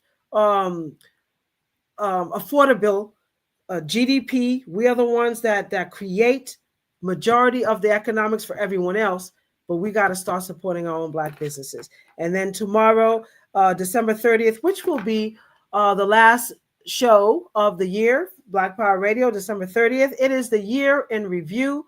So please stay tuned. Join us tomorrow as well, as we have people from all walks of life giving in their last 2 cents on what is the future of our Black youth. So that will be very exciting as well. And then the next 2 days, family, December 31st, which is New Year's Eve, the sum is Kumba, creativity, using creativity to benefit our community. And last but not least, the 1st of January is faith. Faith, that is Imani. That is the most beautiful and most powerful day. Last day of Kwanzaa is our day of faith, and that is retrieving and reliving, honoring our families and uplifting our community. Let's take these days of Kwanzaa seriously, family, and apply it to real life, real life. So January 7th, if you are in the Sacramento area, we will request for you to show up and show out in the state capitol, Sacramento, to show up for our beloved Zyquan Grayson, who is a king in all right, and we will show victory and hopefully have his release sooner than later. Nonetheless, we have to show accountability and really pay it forth in supporting our youth. So without further call to our next event, we want to give our closing comments to the family of Zyquan Grayson. Again, we thank you for joining us on Black Power Radio. Father Stephen Grayson, Mother Nicole, and Auntie Shamira. Can you give us listening audience, if anyone wants to support, you don't have to give your personal number, but if you want to give out a contact number, so those who want to reach out to you, any legal eagles out there, right before we run down to our guest, I want to give a clear message to these attorneys out here in these streets. Okay, so these attorneys, they go through law school, they get the Juris Doctorates, but again, they have to swear an oath. We have too many cases out here, families, and not enough real international civil rights, human rights lawyers, whatever you want to call yourself. We're not represented enough. So if you are an attorney and you're listening to this case today, please reach out to the Grayson family. Lend your support. Look into how we can get the laws to change, to obtain records. It takes a village, but we do require for you to utilize your expertise to help out the Black families. That's only one thing we're asking on Black Power Radio. Let's go on to our guests. Can I put my phone number? You want me to just say it out there? Or? You could say whatever you'd like for them to reach out to you if you feel comfortable enough, because we want our public to support you and the family by any means necessary. Okay, well, I'm gonna put it out there. My my phone number is, or should I put it on the chat thing, the comments? Yeah, you can put it in the chat, whatever makes you feel comfortable. If you want to reach out to the Grayson family in any ways, means, you could actually contact me as well. 323-884-8583 for those who may not know. That'll be in the chat as well. Any type of support or legal expertise that you may know someone to have, please reach out to us so we can actually advocate for Zyquan and many others in this situation. I did just leave my email in the chat too. All right. Thank you so much. All right, we're going to post that up. And thank everybody tonight. Thank you. Moving forward, thank you too. Yes. And we thank thank you guys so much. Absolutely. If you'd like, All before right, go, if you'd like to tell us last minute what Yes. you'd like to know. Mhm. Well, this is Stephen Grayson, Zyquan's father, and my phone number is 916-776-7128. And if you feel like reaching out to me, I'm gonna take your phone calls, and if it sounds like some sound good, wise advice, I'm open for it. I'm open for suggestions, whatever we can do in order to give my son some support and give him the strength to make it through this hell that he's living in each and every day. And I thank all you listeners out there, Dr. Truth Bay, and everyone else who extended this olive branch in their hands to embrace this Grayson family. Thank you, and God bless you all. Thank you, Father. We appreciate you. Mother Nicole and Auntie Shamira, would you like to give any last closing comments? Yes, I'd like to thank everyone that's here, that's supporting Zyquan, the family. He really needs it. He needs to be released. Enough is enough. Free as And we're asking everybody, anybody, to just stand up and and fight. And to help him, whatever you have, expertise, anything, it's well deserved. We need it. Right on. And thank you And so Dr. very much for sharing that story. Dr. Mother Truth Nicole? Bay. Yes, Yes, I ma'am. want to thank you first and foremost. I want to thank you for opening it up for us. And I had pulled back for a minute because I didn't know what to do. But, I thank the Lord for still just holding me on and just, me keeping in contact with you and us keeping in contact with each other to even to get this started, with his dad and everything and things like that. I believe in a higher power, and I know he gonna move. He don't play about his children. So, and I just want to just really just thank everybody, and just like I said, it takes a village, and my son don't deserve what he got. Don't nobody deserve that type of treatment, and again, That's just right. thank you guys. And the abuse stops here. It's going to stop here. So we're grateful for the inspiration that Zyquan is given, and to know the whole firm, because as you said, God don't mess with his children, anyone messing with us, and this is only the beginning. Panthers got your back, and it's all power to the people. Right. So To the people. yes. So we have a poem. Let's play Shanika Hodges, and we're going to return right back with closing words with Rabitha Moses and the update with the women in the shelters. Black Power Radio. Let's call a spade a spade. Let's call a pitchfork a pitchfork. Let's just say we know what a posse looked like what a mob can do. We know about chasing ghosts. We know about finding ourselves in dark rooms. We know about safety in numbers. Let's admit that the town people ain't never been afraid of the giant, that the body has always been bigger than the head, that the power has always been with, of, and for the people. So let's just tell the truth. Let's just be honest. Let's talk back. Let's march to infirmary. Let's outline some points, and let us speak of police who will step over our sleeping children to shoot their fathers and ask why they woke, and ask why we have guns. We cannot forget how whales sound escaping from a siren or a boy. Let us call little Bobby's name. Let's call little Bobby's mama.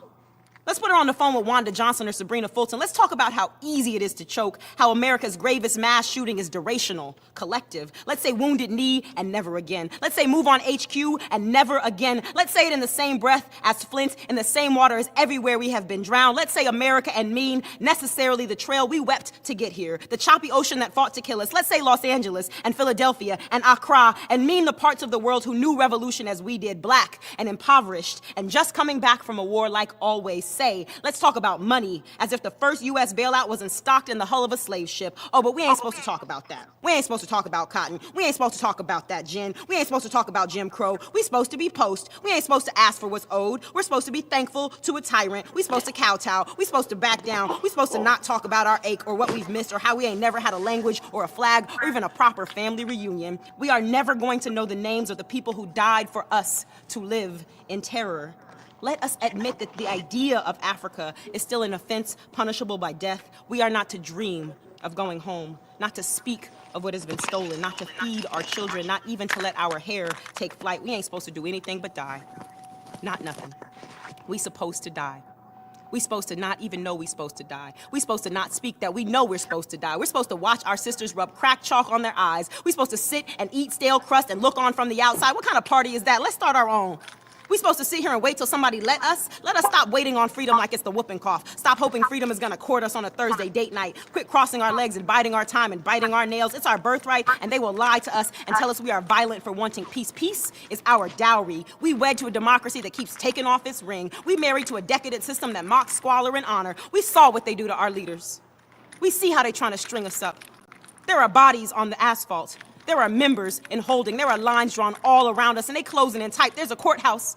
There's a free breakfast. There's Emery's pen. There are Tarika's fingers, Sonia's poems, and Bobby's plans in kitchen. There are instruments of light and joy. There are folks waiting on orders. There are children in the hallway singing songs about our mothers. These blues people in their black leather. There are teenagers sneaking into our meetings. There are old folks who are both afraid and resentful. They didn't do this first, but some did. Some dusted off their pistols and got right to it. Right here on Grover MLK. Right here on 10th Street. Right here out front of McClymonds and Merritt. Come on, real revolution. Come, real revolution. Come, real fire and fake alibi. Come some Sunday when some brother comes to with a visceral realization that he lost sanity to a country that would have his breath on a plaque, would have his head without thinking and mounted. He's either going to want to get even or get freedom. The whole universe stands to benefit if this black man is free.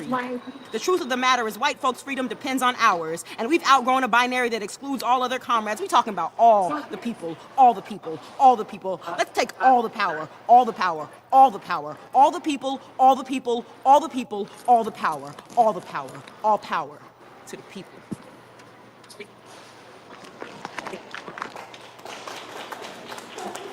Right on. All power to the people. Okay, so we're closing in on our last. All power to the people. All power to the people. And so we go to Rabitha Moses, who has been an advocate for the abuse of Black women in these homeless shelters. And so we want to hear an update on what's been happening and what's the next course of action for women, Black women and our men and families that are living in deplorable conditions in shelters nationwide. This is an epidemic. We are overrepresented in the prison and the homeless sector. And this has got to stop, family. Sister Rabitha, thank you for coming on Black Power Radio. Thank you so much. It's always an honor to be here. And I'm here to support the Grayson family as well.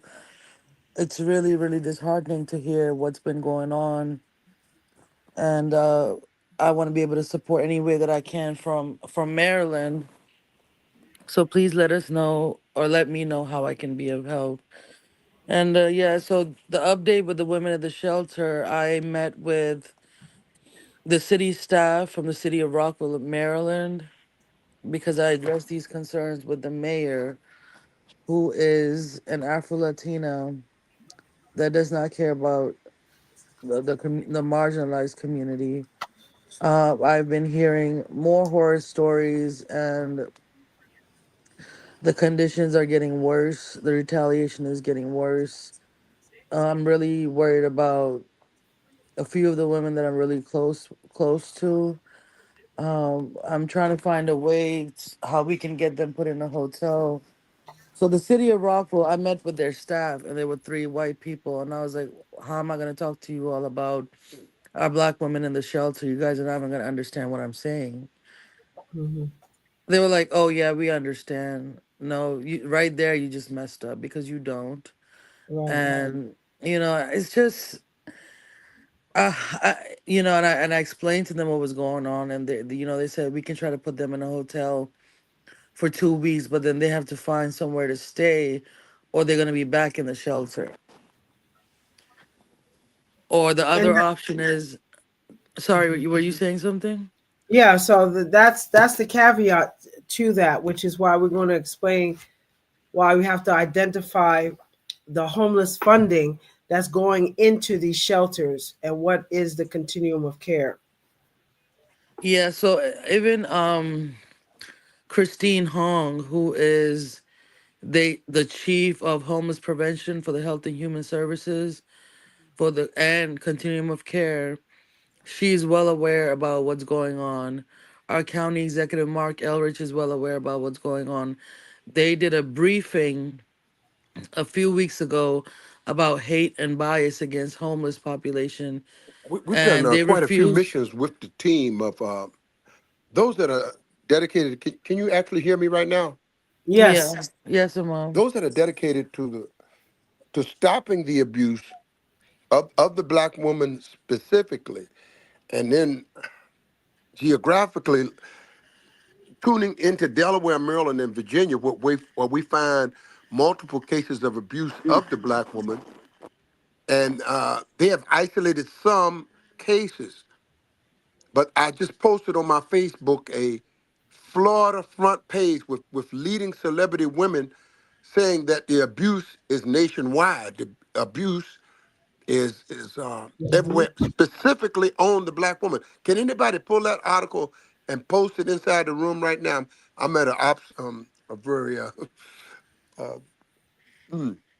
uncompromising situation at the moment, but I would like if can anybody find it? Do you know the newspaper article I'm talking about, Dr. True? It's a newspaper article I headlining. got it. Hold on, I Please posted. post that in there, and we need to post that everywhere. Why we're not Yeah. posting that This everywhere this is is definitely beyond me. a national issue. It's Yes. unfortunate that people don't Yes. talk about it as much, and instead of funding millions of dollars annually to these shelters, Mhm. this money could be used to build housing, permanent housing and healthcare and food. Those are human rights. And I did drop a link in the chat. I created a petition on change.org about healthcare, food, and housing for the state of Maryland. Of course, this should be all across the United States of America. So I would urge, people to maybe create a national petition, or at least sign this one to support us in Maryland. Like in Montgomery County, being one of the richest county in the country, what's going on is people turn blind eye. There's so many organizations, but at the end of the day, a lot of the organizations are run by the privileged or white people who Mhm. hire, the black community or marginalized people, or they'll hire someone from the, transgender community, LGBTQIA, and say like, we're very diverse. But at the end of the day, even with the progressive Maryland, and the executive director is a black man. I've spoken to him before about the white women coming to the black spaces, the marginalized spaces, and they build their career off of our backs and our struggles, and they move on. Nobody in progressive Maryland has responded to me. They have not supported the movement. And we have received so much retaliation from shelter staff. You know, we've had the police called on us on several occasions. So I can only imagine what our women are going through because they are so afraid to even come outside. The last protest we did, they let 3 white women come outside, and none of the black women were allowed to come outside and protest with us like they did before because they were retaliated against. They get their beds Mhm. threatened. They get the police called on them all the time, and you Yeah. know, get trespassed or get them locked up. I mean, it's horrible. You know, women get put out in the cold in the middle of the night. And you know, I'm urging everyone to please, you know, come, you know, join us. You can contact me on my email, or you can contact Dr. Truth Bay to see how you can support us. Because, you know, right now, because of the cold weather and the women being oppressed, that's what's going on. They're going through oppression by Supriya Pandit, Liz Kruger, and Jerry Henry, Courtney Hall, Interfaith Works. If you all get a chance, look it up. They generate millions of dollars annually. Sure do. Yeah, Sure so do. this has to stop. And yeah, it's, you know, the police, you know, they use police as a form to threaten our women and just further oppress them. The intimidation, the bullying, and when I was listening to Brother Grayson speak about, you know, how they had the feces and everything, that's what I heard. Something recent that happened at our women's shelter. It's just the conditions are just, you know, inhumane. And you know, we're gonna keep pushing forward. Yeah, we're gonna keep pushing forward. And once again, my, you know, my heart goes out to Mr. Grayson, Brother Grayson, Miss Nicole Myers, and his dad. You know, anything we can do for Maryland, and if, you know, we can spread the word, please let us know. Thank you so much, and thank you all, Dr. Truth Bay, Queen Janae, Imam, and who else? Am I forget? If I'm forgetting someone, forgive me, please. Queen But Mother Janae. I'm sorry. Queen Mother Janae is the other person you were talking about. No, I did say her name, Queen Janae. Someone else. Okay. Oh, Kayla, Queen Kayla, Sister Diana. You know, you all supported us. You all came out, and you know, we're gonna plan a future protest, but not right now. Right now, we're just trying to get other things lined up, and um, so we can have, you know, a good, strong case against the shelter. So thank you so much for allowing me to be on this platform. Absolutely. Black And Power. This is so, Brother New World. I'd like to Black suggest power. doing phone groups calling these people who are in charge. You must reach their authorities to make sure that you establish a paper trail to let people know that you have been complaining by phone, by email, by snail mail. Any way you can reach these people, you must make sure they know so they cannot lie and say they did not know, so they can be held accountable as well. Everybody involved with these crimes against humanity must be held accountable. We must stop being ignorant and ignoring things that we have access to. We already know what they're doing. The question is, what are we going to do with consistency and in group? There's power in numbers. Our greatest power lies in our unity. Use what you got. Don't worry about what you ain't got. Use what you got to get what you need. That's what James Brown told us. These politicians and higher ups uh, must be made aware of what's going on. They know exactly what's going on, but they are benefiting from it. And these are crimes against humanity, which all of them must be held accountable for. Much love, Hotep. Stay black, as if we have another damn choice. Hotep. right on. And that's exactly what it is that they have to be held accountable by any means necessary. And to contact your state governor, call, write letters, email them, flood their space with your voice, no matter what it is. Just have I'm a glad paper you said trail that, Dr. to Truth do Bay. that. I actually met the Lieutenant Governor at an event I went to. I've emailed a lot of our local government. I have a lot of paper trail. You know, they don't care. That's the Sure. bottom line. Governor Westmore, I spoke with the lieutenant governor and I emailed her. It's been days. She has not responded back to me yet.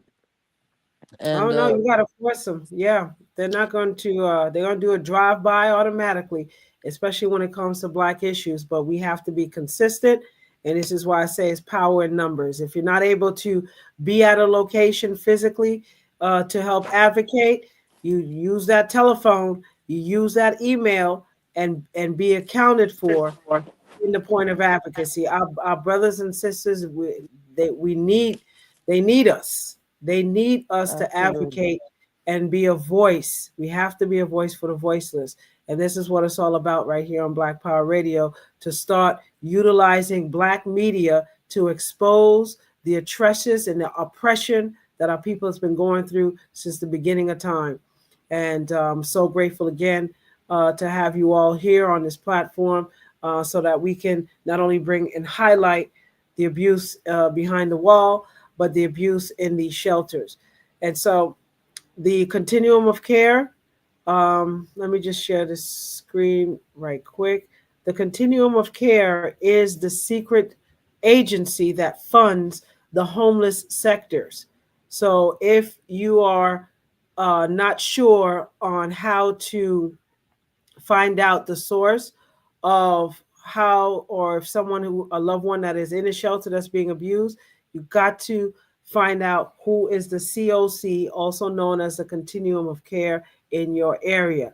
Now, the continuum of care stems from the U.S. Department of Housing and Urban Development, also known as HUD. They have initiated the continuum of cares, which span to all 50 states. So every state has a couple of continuum of cares. Here in California, one of the largest states, in all 58 counties, there's 44 continuum of cares just in California alone. And each continuum of care, it consists of representatives from the public and private entities.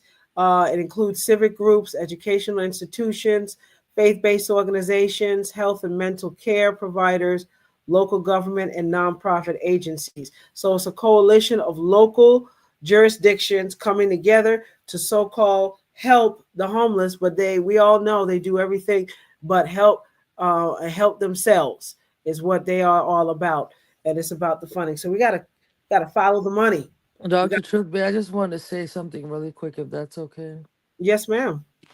Yeah, so I have done a lot of work along a lot of organizations, such as Poor People's Campaign, as I mentioned, Progressive Maryland, Renters Alliance, all these organizations. When it comes time to ask them, can you come support our Black women in the community that's facing all this, intimidation, bullying, abuse, food deprivation in the shelters. I mean, they just go silent, and I followed up multiple times. And when you run into them, which has happened with me, I'm like, hey, I've been contacting you. Oh, I didn't know. I didn't hear from you, or I didn't see anything. And this is a constant excuse that we're going through, because at the end of the day, just like in California, who was that? Was that the governor?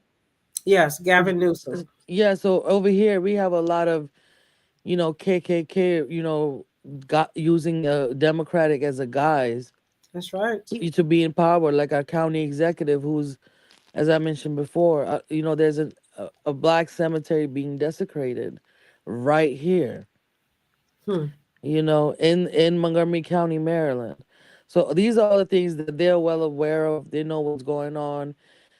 And I keep asking, these organizations, and what is it? DSA, Democratic Socialist of America. It's flooded with white people. Well, when we ask them, hey, can you come out and support this Poor People Campaign? They only want to call the Black and the colored and the marginalized people when they want to do a protest. But when we're contacting these communities, these organizations, it's like falling on deaf ears. Right. Because they have no intention to setting us free. They don't. They want us to be stuck in a cycle of poverty, a cycle of abuse. They just pretend like, You know they care, and I will urge the organizations in Montgomery County in Maryland. If you have a black-owned organization, keep it black, keep it marginalized. You know, do not add a hope. Don't get it. Don't let it get whitewashed, because you'll see one white person come and they say, you know, they're so progressive. Then you'll see two and three, and the next thing you know, you'll probably be the only black person, and your whole organization will get taken over. Yeah, it's called the NAACP. That's what Oh that's yeah, about. they don't have too much of a good name Well, around here. a hot mess, but nonetheless, exposure and education is the key, and that's what we're here on Black Power Radio. So with that being said, we also want you to we'll talk more about the upcoming events that we have lined up for 2025. First and foremost, in April, we have the Sankofa Conference. Yes, Sankofa International Conference, hosted by Queen General Janae Nzinga is holding it down. Queen Janae, can you tell us a little bit about the Sankofa and what's in store for us in DC in April?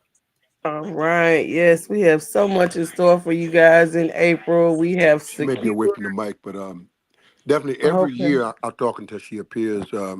Every year we do the Sankofa International in Washington D.C. and bringing Africans from abroad, home and abroad.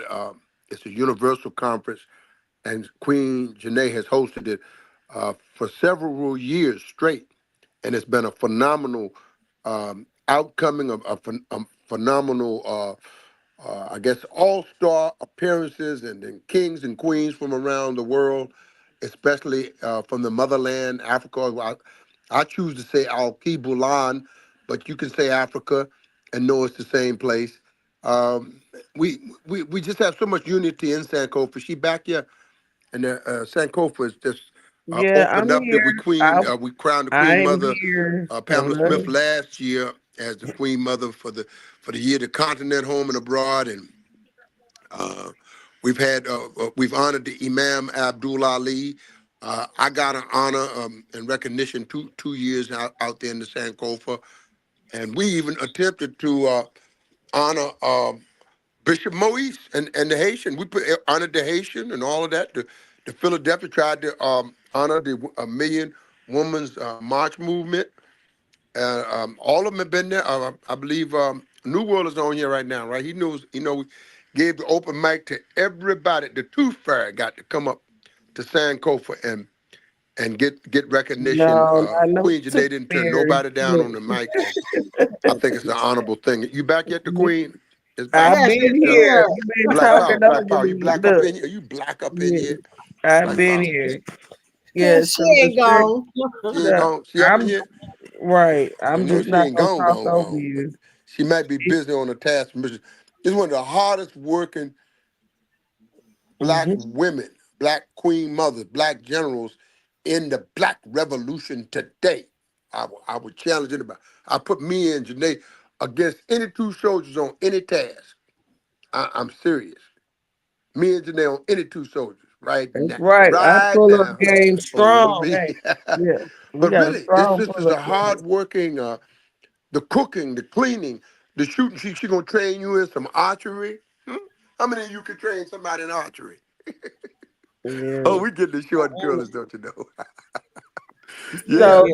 let So me tell is she them about Queen the Singer back yet? Sankofa conference. It's Yes, always worth he holding the can't mic for hear me. because we know that she is a very busy sister, hardworking sister, puts the whole family in the revolution and bring all kind of support. Bring so she's the number one recruiter and all that. Yeah. Can y'all Yeah, hear me?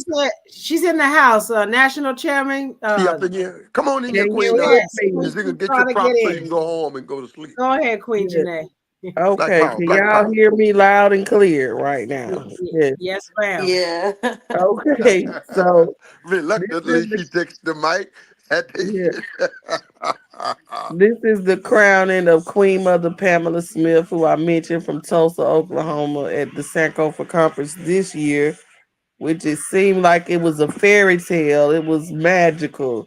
We really had the Her Majesty Queen Mambokazi come from Zimbabwe and crown Queen Mother Pamela Smith. an official queen on this land and on this soil because she deserves it. She's been through so much, but she still has a heart to give for the community. She's going to receive her staff as well as her she received her crown this year, but next year she will be receiving her staff as a and officially be marked as a queen. And then we're going to crown another queen as well, a queen on this land. Queen Mother Io Handy. She's going to receive her crown this year, next year, as queen on this land. For the Sankofa International Conference because I believe in giving our queens their flowers while they're living, and they are queens. They are our mothers. They're the mothers of the universe. They are the mothers of the world. And we need to honor them for their struggles and their plights to save Black people. So that's only part of what the Sankofa Conference is about. Um, these are just pictures from this year. That was the um, NFAC who holds space for us and security.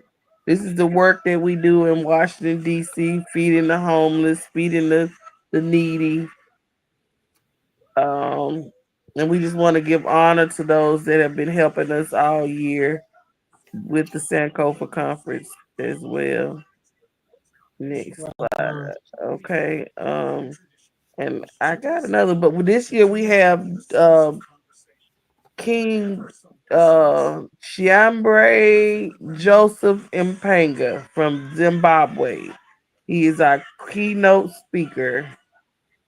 Oh, dang. It didn't pull up the rest of my slides, but I'm going to show you a picture of him. But he is going to be our guest speaker on the 19th. The whole week they'll be here touring Washington, D.C.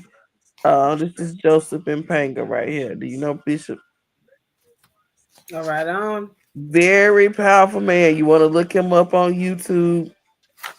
Catch up with him. He's straightforward about the way we need to unite as Africa globally, global uniting, global Pan-Africanism, and what we need to do as ourselves. It's all about us, y'all.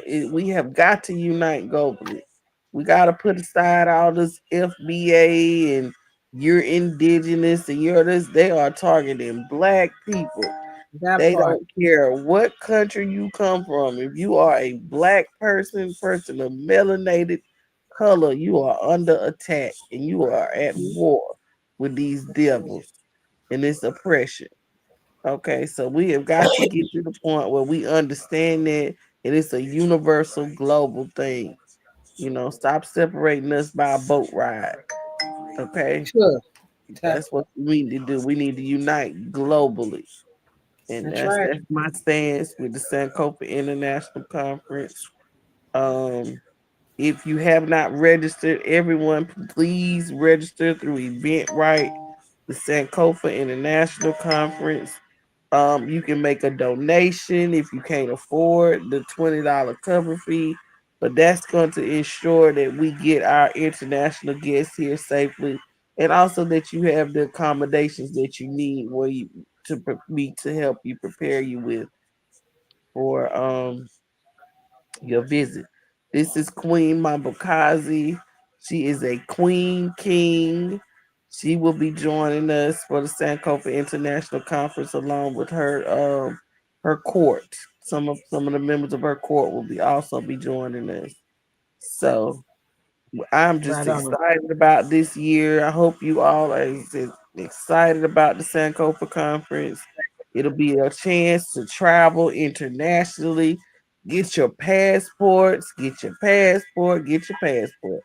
Change your identity, whatever you need to do, get it done in the first part of the year. So at the end of the year, you will have all your paperwork together and you'll be able to travel freely if required. So we are going to Angola in July. I have that information as well. I can send it to you. See, my computer is messing up, y'all. So We're gonna have to end Put it the in the show. chat. Yeah, we're gonna have to end the show. But if Yes. you're ready to do to Sankofa, you can inbox me. You can contact me at on WhatsApp. It's 240-473-8816. I can send you the link. You contact me on Facebook, Janae Earl or Janae Cook, JANI COOK or JANIEARLE. You can also email Sankofa International Conference at gmail.com and get more information. Okay, so we're Right looking on. forward to that. And thank you all for your time on Black Power Radio. Thank you. Right on. See you here tomorrow, family. Thank you for All right. tuning in. Power to the people. All power to the people. Let me give us some outro music. Hold on. My computer is just acting up, y'all. Let's just. Okay.